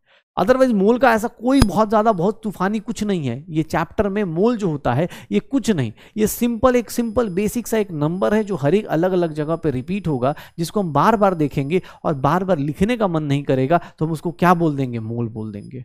हम उसको क्या बोल देंगे? मोल बोल देंगे। Mole is nothing just a number. जैसे आपके लिए मैं अगर बोलूं कि सर पेयर का मतलब क्या होता है, अगर मैं कहीं बोलता हूं पेयर, ये वर्ड यूज करता हूं, तुम क्या मानोगे? 2, एक पेयर है तो 2। अगर मैं बोलता हूं 2 पेयर, ध्यान सुनना, अगर मैं बोलता हूं 1 पेयर शूज, अगर मैं बोलता हूं 1 पेयर शूज, अगर मैं बोलता हूं 1 पेयर शूज बोल देता हूं, 1 पेयर शूज बोल देता हूं, तो इस केस में क्या हो जाएगा? 1 पेयर शूज मतलब कितने हो जाएंगे? 2 शूज हो जाएंगे। अगर मैं बोल दूं कि सर 2 पेयर ऑफ पेंसिल्स बोल दूं, 2 पेयर ऑफ पेंसिल्स बोल दूं, तो कितना हो जाएगा? एक पेयर का मतलब क्या हो गया? पेयर का मतलब हो गया 2। Sir 2 into 2 pencils. ये क्या है सर? एक नंबर है। पेयर क्या कर रहा है? एक प्रीफिक्स है जिसके आगे लगेगा। अगर मैं लिख देता हूं 3 pair of notebook, 3 pair notebook, इसका मतलब क्या हो गया? सर कितने नोटबुक होंगे? सर पेयर का मतलब क्या है? 2, तो इसका मतलब इसकी वैल्यू कितनी लिख दो? इतनी लिख दो। 3 इंटू 2 नोटबुक लिख दो, तो 3 इंटू 2 नोटबुक 6 नोटबुक आ जाएगा। 3 इंटू 2 नोटबुक 6 नोटबुक आ जाएगा। मतलब पेयर क्या है? एक न्यूमेरिकल प्रीफिक्स है। पेयर क्या है? एक न्यूमेरिकल प्रीफिक्स है। तो भाई अब सीधा सीधा जैसे जैसे तुम्हें, जैसे मान लो ये मिला, देखना ध्यान से, 1 दर्जन, जिसको हिंदी में बोलते हैं ना दर्जन, जैसे हम बोलते हैं ना 1 दर्जन, तो ये इसका मीनिंग क्या है? 1 dozen is nothing 12, 1 dozen is nothing 12। अब 12 का मतलब क्या है? जिसके आगे लग जाए। मतलब अगर मैं तुमसे बोलूं कि 1 दर्जन एग्स बोल दूं, अगर 1 दर्जन अंडे बोल दूं, तो ये क्या हो जाएगा? 12 एग्स हो जाएंगे, ये 12 एग्स हो जाएंगे। अगर मैं सिमिलरली, अगर मैं तुमसे कुछ भी बोलूं, मैं बोलूं 2 डजन पेंसिल, 2 डजन पेंसिल, अगर ऐसे दे दिया जाए कि 2 दर्जन पेंसिल लेके आओ, तो तुम क्या लेके आओगे? कि सर दर्जन का मतलब क्या होता है? 12, और 2 है तो सर इसका मतलब 2 इंटू 12। मुझे ना बार बार ये 12 नहीं लिखना है, इसीलिए मैंने इसको क्या किया, इस वर्ड को मैंने क्या किया, इससे रिप्लेस कर दिया। मुझे बार बार ये पेयर बार बार 2 ना लिख के मुझे क्या करना था, इसको मैंने रिप्लेस कर दिया। सिमिलरली मोल के साथ होता है। मोल भी क्या है? एग्जैक्टली इसी टाइप की चीज है। मोल भी इज नथिंग। सर मोल की बात करें ना, तो मोल भी कुछ नहीं, आपके सामने 1 मोल इज अ नंबर, एक प्रीफिक्स है जिसके आगे लग जाता है उसकी वैल्यू इतने टाइम्स हो जाती है। देखोगे ये इस नंबर को केमिस्ट्री में ये नंबर बहुत रिपीट होगा। इसी को हम लोग 6 इंटू 10 की पावर 23 या इसी को हम लोग Na भी लिख देते हैं। And what is Na? That is known as Avogadro number. ये क्या है? एवोगाड्रो नंबर है। ये क्या है? एवोगाड्रो नंबर है। ध्यान से देखिएगा, ये 1 mole is nothing, a number जो किसको रिप्रेजेंट कर रहा है? जिसके आगे लग गया। मान लो मैंने कहीं लिख दिया कि सर 1 मोल एटम लिख दिया, मतलब कितने एटम्स की बात कर रहे हैं? 1 मोल एटम मतलब कितने एटम्स? सर क्या हो जाएगा? 6.022 इंटू 10 की पावर 23 एटम्स। इतने एटम्स की बात की जा रही। अगर मैं बोलूं सर 5 मोल इलेक्ट्रॉन की बात कर दूं, 5 मोल इलेक्ट्रॉन, अब सर इतने ज्यादा इलेक्ट्रॉन्स कैसे, किसको रिप्रेजेंट कर रहा है? सर 5 इंटू 6.022 इंटू 10 की पावर 23 इलेक्ट्रॉन्स, इसकी बातें मैं कर रहा हूं। देख लो सर 1 मोल एटम मतलब ये, 5 मोल इलेक्ट्रॉन मतलब ये। अगर मैं बोलूं 10 मोल, अगर मैं बोल दूं 10 मोल प्रोटॉन्स बोल दूं, 10 मोल प्रोटॉन्स बोल दूं, तो सर वो क्या हो जाएगा? 10 इंटू 6.022 इंटू 10 की पावर 23 प्रोटॉन्स। अच्छा, कोई बोले सर इतना लंबा भी लिखना है क्या? नहीं लिखने का मन है? अगर नहीं लिखने का मन है तो सर इसको क्या लिख सकते हो? Na। इसको क्या लिख सकते हो? Na। इसको क्या लिख सकते हो? Na। कितना हो जाएगा? 5Na। ये क्या हो गया? 10Na। तो आपके ऊपर है। Mole is nothing, mole just a number जिसके आगे लगता है उसकी वैल्यू 6.022 इंटू 10 की पावर 23 कर देगा, या फिर 6 इंटू 10 की पावर 23 कर देगा, या फिर उसको लिखने चाहें तो Na भी लिख सकते हैं। उसको लिखना चाहें तो क्या लिख सकते हैं? Na भी लिखा जा सकता है। पक्का। मोल कॉन्सेप्ट में सबसे इंपॉर्टेंट चीज मोल क्या सिग्निफाई करता है। मोल एक नंबर को सिग्निफाई करता है, उसके अलावा और कुछ नहीं। मोल जिसके आगे लगा उसकी वैल्यू इतनी हो जाएगी, उसकी वैल्यू इतनी हो जाएगी। जैसे फॉर एग्जांपल अगर मैं बोलता हूं, ध्यान से देखिएगा, अगर मैं बोलता हूं 2 मोल O2, इसका मतलब sir 2 mole of O2। O2 क्या है पहले ये बताओ? O2 मॉलिक्यूल है या एटम है? O2 क्या है सर? क्या है? मॉलिक्यूल है या एटम है? ये O2 क्या है सर? मॉलिक्यूल है या एटम है? सर 2 इंटू 6.022 इंटू 10 की पावर 23 मॉलिक्यूल्स लिख रहा हूं। क्यों? क्योंकि सर O2 क्या है? मॉलिक्यूल है, एटम नहीं है। ध्यान से देखिएगा, एटम नहीं है, मॉलिक्यूल है। O2 is the more than one atom. O2 is more than one atom. Obvious है वो क्या है? मॉलिक्यूल है। शुरुआत में ही तो पढ़ा था, एक से ज्यादा एटम मतलब मॉलिक्यूल। सर देखिएगा, अगर कोई पूछ दे सर 2 मोल ऑफ दिस, अगर मैं ऐसे लिख दूं 5 मोल ऑफ H2O, इसका मतलब क्या है? सर H2O क्या है? अगेन मॉलिक्यूल है। तो सर इसका मतलब क्या हो गया? 5 इंटू Na, इतने मॉलिक्यूल्स। मेरा मन नहीं कर रहा इतना बड़ा लिखने का, 6.022 इंटू, मैं 5Na लिख के भी तो काम चला सकता हूं, ये लिख सकता हूं। अगर मुझसे किसी ने बोल दिया कि सर 3Na ऑफ, ध्यान से सुनना, अच्छा ये ध्यान से देखना भैया, ये Na ऐसे लिख रहा हूं, इसका मतलब है एवोगाड्रो नंबर, इसका मतलब है एवोगाड्रो नंबर। लेकिन कुछ लोग ऐसे होते हैं जल्दी जल्दी के चक्कर में, ये होता है सोडियम। भैया ऐसा मत कर दीजिएगा, दोनों के बहुत ज्यादा डिफरेंस है। Na मतलब सोडियम एटम होता है, ये सोडियम का रिप्रेजेंटेशन होता है। Na और A कैपिटल है, एवोगाड्रो नंबर, उसकी वैल्यू इतनी बड़ी। ध्यान सुनिएगा अपने पास। अगर मैं बोल दूं हीलियम का, तो हीलियम क्या है? यहाँ एटम है, तो सर यहाँ पर क्या लिख सकता हूँ? डायरेक्ट लिख सकता हूँ 3 इंटू 6.022 इंटू 10 की पावर 23 एटम्स ऑफ हीलियम। अगर मैं ऐसा लिख दूं तो इसका मतलब यही होगा ना सर, कहाँ मॉलिक्यूल लेंगे कहाँ एटम लेंगे एग्जाम हॉल में समझ में आ जाएगा। कहाँ मॉलिक्यूल लेंगे कहाँ एटम लेंगे एग्जाम हॉल में आ जाएगा। पक्का पक्का। क्या होगा सर? देखो O2 मॉलिक्यूल था तो मॉलिक्यूल लिया, एटम होता तो एटम लेते, हीलियम क्या था? एटम था, तो यहां पर हमने एटम लिया। पक्का? श्योर हो? श्योर हो? अब चीज एक देखना, कभी भी मान लो, देखना ध्यान से, अगर मैं बोलता हूं 3 मोल्स ऑफ CO2, भैया ये ब्रेक डाउन करना सीख लो, फिर हम लोग मोल का कैलकुलेशन भी सीखेंगे, कैलकुलेशन भी करेंगे, और कल तो मोल के ऊपर ही खेलना है, कल परसों 2 दिन, ठीक है ना। तो देखना 3 moles of CO2, 3 moles of CO2 अगर मैं वर्ड यूज कर रहा हूं, इसका मतलब क्या है? 3 मोल्स ऑफ CO2 का मतलब कि सर ये क्या बता रहा है? 3Na या फिर 3 इंटू 6.022 इंटू 10 की पावर 23 मॉलिक्यूल्स ऑफ। मॉलिक्यूल्स क्यों लिया? क्योंकि sir CO2 is a molecule. अगर CO2 की बात हो रही है तो एटम की बात नहीं कर रहा हूं, मॉलिक्यूल की बात कर रहा है। लेकिन किसी ने बोल दिया सुनिए सर मुझे पसंद नहीं, आप मुझे एटम्स ऑफ कार्बन बताइए, एटम्स ऑफ कार्बन बताइए, एटम्स ऑफ ऑक्सीजन बताइए, तो मैं क्या करूंगा? कुछ नहीं। शुरुआत में ही बताया था शायद कि सर अगर मॉलिक्यूल दिया है तो एटम निकाल दो, मॉलिक्यूल दिया है तो एटम निकाल दो। कैसे? मल्टीप्लाइड बाय, मॉलिक्यूल से एटम निकालना है, नोट्स देखो, मॉलिक्यूल से एटम निकालना है तो एटॉमिसिटी से मल्टीप्लाई करना है। कार्बन का एटम निकालना है, कार्बन का एटम, मॉलिक्यूल्स कितने हैं? इतने, मॉलिक्यूल्स कितने हैं? इतने। सर कार्बन की एटॉमिसिटी कितनी है? 1, तो सर इसको किससे मल्टीप्लाई कर दूं? 1 से। ऑक्सीजन का एटम निकालना है, सर मॉलिक्यूल्स कितने हैं? इतने, सर किससे मल्टीप्लाई कर दूं? 2 से, हो गया। ऑक्सीजन की एटॉमिसिटी कितनी है? 6n है। मतलब एटम ऑफ कार्बन कितना होगा? 3 मोल्स होगा। एटम ऑफ कार्बन कितना होगा? 3 मोल्स होगा। ये कितना होगा? 6 मोल होगा। करते चले जाओ, पक्का 3 मोल्स ऑफ CO2 निकाल दो। श्योर हो? डन, पक्का हो जाएगा। 3 moles of CO2, 2 moles of, ये कुछ भी निकालते रहो। किसने बोला सर मोल की कैलकुलेशन कैसे करते हैं? तो ध्यान सुनिएगा, हम इसको ग्राम कॉन्सेप्ट क्यों कहते हैं? ग्राम कॉन्सेप्ट कहने का लॉजिक क्या होता है?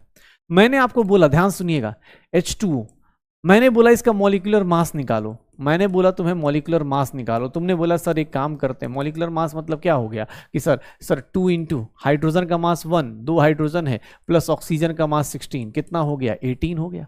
मॉलिक्यूलर मास कितना आ गया? 18 आ गया। मॉलिक्यूलर मास कितना आ गया? 18 आ गया। अब किसने बोल दिया सर मॉलिक्यूलर मास 18 है? एक काम करते हैं सर एक बात बताइए, ये अगर ध्यान सुनिएगा, अगर मैंने 18 AMU लगा दिया या 18 के आगे यूनिट AMU या U लगा दिया, AMU क्या था? Atomic mass unit.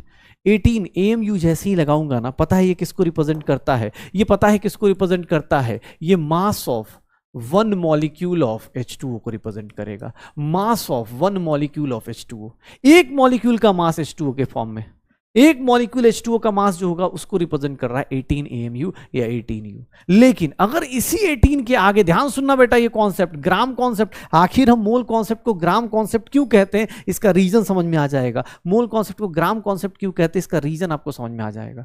18 mole concept या ग्राम कॉन्सेप्ट क्यों कहा जाता है? क्योंकि देखिएगा, अगर जैसे ही मैंने 18 AMU किया, 18U किया, ये एक मॉलिक्यूल का मास है, लेकिन अगर मैंने 18 ग्राम कर दिया, 18 ग्राम कर दिया, तो ये क्या कहलाता है sir? Mass of 1 mole, mass of 1 mole molecule of H2O। मतलब देखो कितना चेंज हो गया सर, सेम वैल्यू, उसके अगर AMU लगाता हूं तो एक मॉलिक्यूल H2O का एक मॉलिक्यूल, लेकिन अगर ग्राम जैसे ही लगाऊंगा ना, जैसे ही ग्राम लगाऊंगा, ये देख लो कितने मॉलिक्यूल्स का मास होगा? मास ऑफ 6.022 इंटू 10 की पावर 23 मॉलिक्यूल्स का मास हो जाएगा। इतने मॉलिक्यूल्स का मास हो जाएगा, इतने मॉलिक्यूल्स का मास हो जाएगा। पक्का मास ऑफ दिस मॉलिक्यूल्स का मास कितना हो जाएगा सर? इतने मॉलिक्यूल्स का मास 18 ग्राम। इसीलिए बोलते हैं जैसे ही आपने ग्राम लगाया, सामने वाले का एक मॉलिक्यूल के बदले कितना आ गया? 1 मोल। सर इसी को हम लोग नाम दे देते हैं, इसी का नाम क्या रख देते हैं? इसी को हम लोग बोल देते हैं मोलर मास। 1 मोल का मास कुछ नहीं सर, जो मॉलिक्यूलर मास आप निकाल के ला रहे हो उसके आगे क्या लगा दो? ग्राम लगा दो। एक मॉलिक्यूल का मास, तो ये मॉलिक्यूलर मास हो गया। ध्यान से देखना, कोई भी एटम आए, जैसे हम लोग अभी मान लो यूरिया है, यूरिया का कैलकुलेट कर लेते हैं। ये कौन सा कंपाउंड है? यूरिया। चलो इसका मॉलिक्यूलर मास कैलकुलेट करो। सर नाइट्रोजन कितने हैं? 2, तो 14 इंटू 2, 14 इंटू 2। नाइट्रोजन कितने हैं? 2। सर हाइड्रोजन कितने हैं? 4, तो 4 इंटू 1। और कार्बन कितना है? 12। और ऑक्सीजन कितना है? 16। सर कैलकुलेट करेंगे, इसकी वैल्यू कितनी आ जाएगी? 60। इसकी वैल्यू कितनी आ जाएगी? 60। कितनी आ जाएगी? 28 प्लस 4 32, और ये कैलकुलेट करेंगे 60 आ जाएगी। देखना सर यूनिट देखिएगा, 60 AMU लगाया, जैसे ही 60 AMU या 60 U लगाया, ये क्या है sir? Mass of 1 molecule of, mass of 1 molecule of sir urea है। एक मॉलिक्यूल यूरिया का मास है, लेकिन जैसे ही इसके आगे 16 ग्राम लगा दिया ना भाई साहब, या 16 G लगा दिया, सर ये किसकी इक्वल हो जाएगा? मास ऑफ 1 मोल मॉलिक्यूल का मास हो जाएगा। मतलब 1 मोल मॉलिक्यूल ऑफ यूरिया का मास ये होगा, और इसी को हम लोग क्या बोल देंगे? मोलर मास बोल देंगे। इसी को हम लोग क्या बोल देंगे? मोलर मास बोल देंगे। सर देखेंगे मास of 1 mole molecule, 1 mole molecule मतलब क्या हो गया? 6.022 इंटू 10 की पावर 23 मॉलिक्यूल्स। इतने मॉलिक्यूल्स के मास है, इतने मॉलिक्यूल्स के मास होते हैं। ठीक है, इतने मॉलिक्यूल का मास। सिमिलरली अगर कोई एटम होता ना, ध्यान सुनना, जैसे ऑक्सीजन है 8 और 16, ध्यान से देखिएगा, अगर मैंने 16 AMU लगाया, प्लीज बेटा कॉन्सेप्ट समझो, क्योंकि यही चीज अब कल की क्लास में परेशान कर देगा। 16 AMU, सर ये कितने एटम्स का मास है? एक एटम का मास है। मास ऑफ 1 एटम ऑफ ऑक्सीजन। लेकिन अगर इसी 16 ग्राम लगा दिया तो ये पता है कितने एटम्स का मास है, मास ऑफ 6.022 इंटू 10 की पावर 23 एटम्स ऑफ ऑक्सीजन। ऐसे निकालते हैं, पक्का। तो याद रखिएगा, जब भी आपसे कोई बोल दे तो सर मोलर मास कैसे होता है, कुछ नहीं, जो मॉलिक्यूलर मास आए उसके आगे ग्राम लगाना है। यू लगाएंगे ऑब्वियस एक मॉलिक्यूल या एक एटम की बात करेगा, जैसे ही आप ग्राम लगाएंगे एक मोल की बात करना चालू कर देगा। मतलब मोलर मास इज नथिंग। अगर आपसे कोई बोलता है मोलर मास तो आप सिंपल सा उसमें क्या करने वाले हो, मोलर मास का मतलब क्या हो जाएगा, आप क्या करोगे, जो भी आपका मास आ रहा है मॉलिक्यूलर मास कैलकुलेट करके या एटॉमिक मास, उसको बस क्या लगा दो, उसके यूनिट का गेम है। इसीलिए मोल कॉन्सेप्ट को ग्राम कॉन्सेप्ट बोला जाता है। मोल ग्राम की वैल्यू इतनी ज्यादा है ना, इतनी ज्यादा है, जैसे मैं मोल कैलकुलेशन सिखाऊं आपको तो मोल्स की कैलकुलेशन देखेंगे आप, मोल की कैलकुलेशन देखेंगे, नंबर ऑफ मोल्स किसी का निकालना है, number of moles of x. अगर आपको एक्स का मोल नंबर ऑफ मोल्स निकालना है तो आपके पास दो तरीके हैं, एक जो गिवन मास ऑफ एक्स है, एक जो गिवन मास ऑफ एक्स है ये ग्राम में divided by molar mass of x, molar mass of x. और मोलर मास ऑफ एक्स भी क्या होगा, ऑब्वियस है, दोनों के दोनों क्या होंगे, ग्राम में ही होंगे। एक तो तरीका ये है, या फिर दूसरा तरीका ये है कि सर आप जो गिवन नंबर ऑफ पार्टिकल्स हैं, मान लो आपके अगर एटम्स दिए गए हैं, एटम्स दिए गए हैं, जो भी आपको एटम्स या मॉलिक्यूल्स दिए गए हैं, given number of particles of x divided by Avogadro number कर दो, तो भी आप क्या निकाल सकते हो, molar mass number of moles निकाल सकते हो। सर नंबर ऑफ मोल्स निकालने का सिंपल तरीका, given mass upon molar mass, given number of particles upon Avogadro number. दो तरीके हैं, given mass upon molar mass, given number of particles upon. कोई बोले सर वॉल्यूम वाला, भाई वो लिक्विड के लिए, सॉलिड के लिए वैलिड नहीं होता, ये सबके लिए वैलिड है। ये किसके लिए वैलिड है, valid for solid liquid gas, सबके लिए वैलिड है, valid for solid liquid and gas, solid liquid and gas सबके लिए वैलिड है। जो आप मन में सोच रहे हो कि सर आपने वो फॉर्मूला नहीं बताया, वो सिर्फ और सिर्फ गैस के लिए वैलिड है, वो आज डिस्कस नहीं करूंगा, वो कल करूंगा, अभी थोड़ा टाइम हो रहा है तो इसलिए अभी इसके ऊपर बात करता हूं। किसी का नंबर ऑफ मोल्स निकालना है तो आप उसका given mass upon molar mass, molar mass कैसे निकालेंगे, मॉलिक्यूलर मास ग्राम यूनिट के साथ, given number of particles upon Avogadro number. चलिए क्वेश्चन देखते हैं। अगर मैं आपसे बोलूं calculate moles of the following, moles निकालना है, फॉर्मूला क्या है, तो सर फॉर्मूला है given number of particles divide by Avogadro number, या फिर molar mass, given mass upon molar mass. अगर मैं मास देता हूं 4.4 gram of CO2, sir number of moles निकालिए।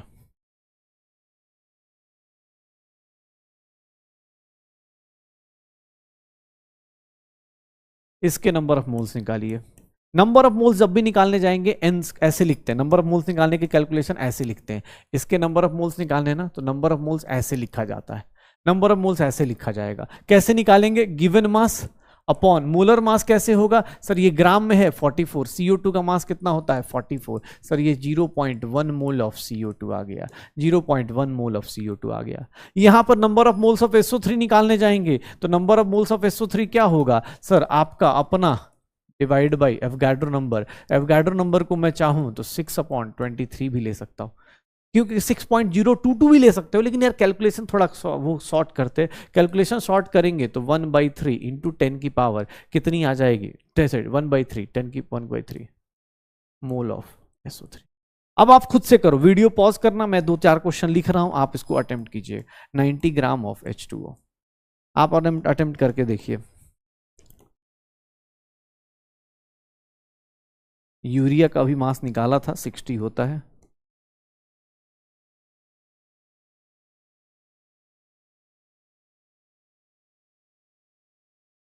इन तीनों का नंबर ऑफ मोल्स निकालिए, इन तीनों के, वीडियो पॉज कीजिए, नंबर ऑफ मोल्स निकालिए और बताइएगा कि सर कितना सही हो रहा है कितना गलत हो रहा है। नंबर ऑफ मोल्स निकालिए, बताइए कितना सही कितना गलत। Calculate moles of the following कैसे निकालेंगे, इसका नंबर ऑफ मोल्स निकालना है तो number of moles of water कितना हो जाएगा, 90/18 हो जाएगा, कितने आ गए 5 मोल आ गया। सर इसके नंबर ऑफ मोल्स निकालने हैं, इसका नंबर ऑफ मोल्स क्या होगा, सर मास दिया है तो मास को किससे डिवाइड कर दो, सर उसके मोलर मास से, कितना आ जाएगा 3 आ जाएगा। यहां नंबर ऑफ मोल्स निकालना है ग्लूकोज का, कैसे निकालेंगे, सर ग्लूकोज का मोलर मास कैसे निकालेंगे, 12.044 इंटू 10 की पावर 22 है, डिवाइडेड बाई 6.022 इंटू 10 की पावर 23। सर ये कितना हो गया 2, और ये 10 की पावर ऊपर जाएगा 2 इंटू 10 की पावर -1 0.2 आ जाएगा। कितना आ जाएगा 0.2। तो ये मोल्स निकालते रहो। आपके पास मोल्स निकालने का दो तरीका मैंने बताया, किससे? एक तो given mass upon molar mass. अब मोलर मास क्या होता है? कुछ नहीं, जो आपका मास था ना उसमें ग्राम लगा देना, मोलर मास हो जाएगा। जो मास था उसमें ग्राम लगा देना, मोलर मास हो जाएगा। जो ग्रास था उसमें ग्राम लगा देना, मोलर मास आ जाएगा। ये बेसिक चीजें आप देख सकते हो, ये बेसिक चीजें आप देख सकते हो। जैसे देखो ना, अगर आपको ये क्वेश्चन दे दे, एक मॉलिक्यूल का मास बोल दे, एक मॉलिक्यूल का मास, देखना क्वेश्चन में एक मॉलिक्यूल का मास बोल दिया जाए, फिर दिक्कत है। एक मॉलिक्यूल का मास कितना होगा? तो sir 12 into 60 plus 122 into 1, 12 into 60 720 plus 122। Sir इसका आंसर 842। एक मॉलिक्यूल का मास क्या होता है? Sir mass of one molecule, हमने अभी थोड़ी देर पहले पढ़ा था। Sir mass of one molecule को क्या लिखोगे? 842 AMU लिखोगे, और AMU की वैल्यू वो ग्राम में पूछ रहा है। थोड़ी देर पहले ही 842 इंटू AMU की वैल्यू क्या होती है सर ग्राम में? अभी थोड़ी देर पहले ही शायद AMU की वैल्यू बता रहा था, तो देख लीजिएगा साथ साथ में। आप अपने शॉर्ट नोट्स में ये क्वेश्चन अटेम्प्ट कर सकते हैं। वो जो भी वैल्यू आए, कैलकुलेशन छोड़ो, तुम देख लो। सर आपने ये 842 कैसे निकाला? फॉर्मूले से। फॉर्मूले से क्या आ गया सर? मास, उसके आगे AMU लगा दिया, एक मॉलिक्यूल का मास। एक मोल का पूछता तो 842 ग्राम लगा देता है, आंसर आ जाता। पक्का हो जाएगा। अच्छा एक सिंपल सा कोई सोचना, mass of one atom of oxygen 16 AMU है, एक एटम का मास ऑक्सीजन का। और अगर मैं वही बोलता, ध्यान सुनना, अगर मास ऑफ, अगर मैं बोलता हूं एक मोल एटम बोलता हूं, 1 मोल एटम, या फिर Na एटम की बात करूं, तो ये ऑक्सीजन का कितना हो जा रहा है? 16 ग्राम हो जा रहा है। तो सर इन दोनों की वैल्यू तो इक्वली है ना, ऑलमोस्ट इक्वली है, बस यूनिट का ही तो गेम है। ये ऐसा क्यों हो रहा है? ऐसा क्यों हो रहा है? इसका पीछे का रीजन आपको लॉजिक ही बताया, तो ऐसा क्यों हो रहा है देखना। एक एटम ऑक्सीजन का मास कितना है देखना। अब डिराइव भी कर देता हूं, मास ऑफ, एक्चुअली ये चीज बताना चाह रहा हूं, mass atom of oxygen is 16 AMU, ठीक है। तो सर अगर आप मैथमेटिकली निकालना चाहो तो मास ऑफ Na, या फिर हम लोग बोल दे 6.022 इंटू 10 की पावर 23 एटम्स का मास निकालने जाए तो क्या होगा? इसको भी क्या लिख सकते हो? AMU को ये लिख सकते हो 1.6 इंटू 10 की पावर -24 ग्राम। ये देखना कितना हो जाएगा, इतने एटम्स का मास कितना हो जाएगा? सर एक एटम का मास कितना है? 16 इंटू एक एटम का मास कितना है? 10 की पावर -24। ये क्या है? AMU। तुमने किससे मल्टीप्लाई कर दिया? एक एटम का मास इतना या इतना, तो इतने एटम्स का मास क्या करेंगे? मल्टीप्लाई कर देंगे। इसको Na से मल्टीप्लाई कर दूं, या फिर इसको ऐसे मल्टीप्लाई कर दूं, 10 की पावर 23 मल्टीप्लाई कर दूं, इसी को क्या बोलते हैं? Na बोलते हैं। तुम सर एक काम करना, मैथमेटिकल कैलकुलेशन करके देखना, इन दोनों की वैल्यू क्या आ जाएगी? इन दोनों की वैल्यू, इसका यूनिट क्या है? ग्राम, इसका यूनिट कुछ है नहीं, तो ग्राम इंटू दिस, देखना इन दोनों की वैल्यू कितनी आ जाएगी? 1। यहां से एक रिलेशन याद रखना कि Avogadro number into AMU, AMU की वैल्यू इन ग्राम्स, AMU की value in grams is equals to 1 हो जाती है। Na into AMU is equals to 1, Na into AMU is equals to 1।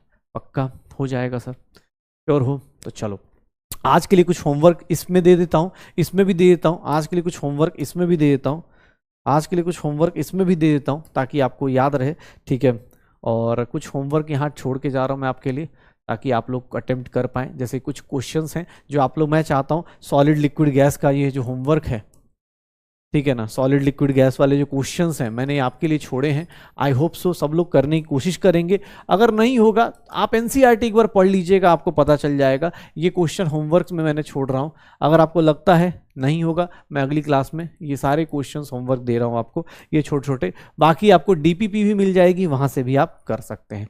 DPP भी मिल जाएगी, आप वहाँ से भी करेंगे, इस तरह क्वेश्चंस आप वहाँ भी कर लेंगे, ठीक है। ये कुछ क्वेश्चंस हैं कितने होमवर्क में, 3 और 3 6, ठीक है।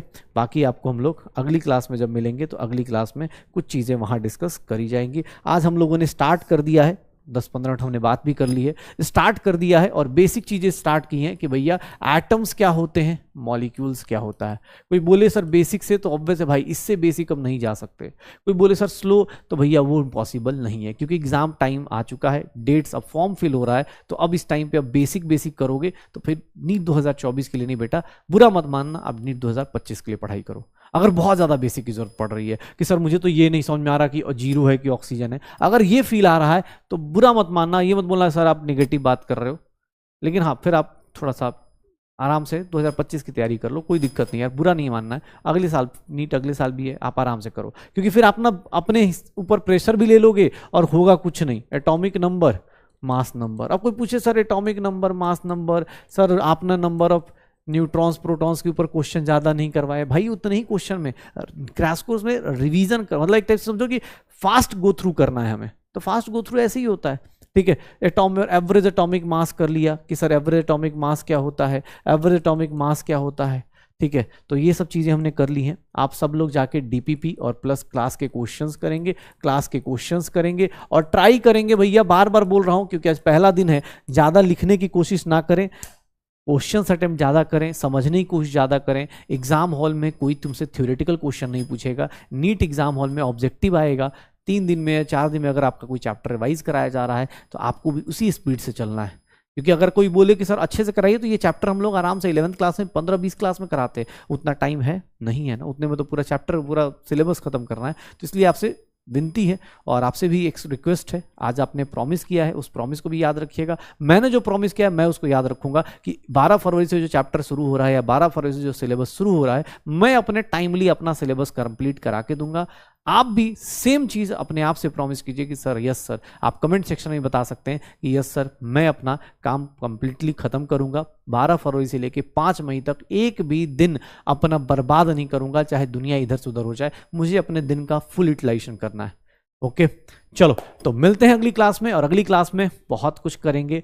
थोड़ी सी जो लोग अभी वार्म अप हो रहे हैं, प्लीज़ भैया वार्म अप हो जाइए, सिलेबस एग्ज़ाम सब कुछ सोचिए और थोड़ा सा मतलब बोलते हैं ना मोटिवेशन, क्या ही बोले, अब एग्ज़ाम बगल में, मोटिवेशन के लिए बाहर की वीडियोस मत देखिए, एग्ज़ाम का डेट देख लीजिए, अपने आप ही मोटिवेशन आ जाएगा। एग्ज़ाम का फॉर्म फिल किया, उसका रजिस्ट्रेशन फॉर्म लगा लीजिए घर में, अपने आप ही मोटिवेशन आ जाएगा।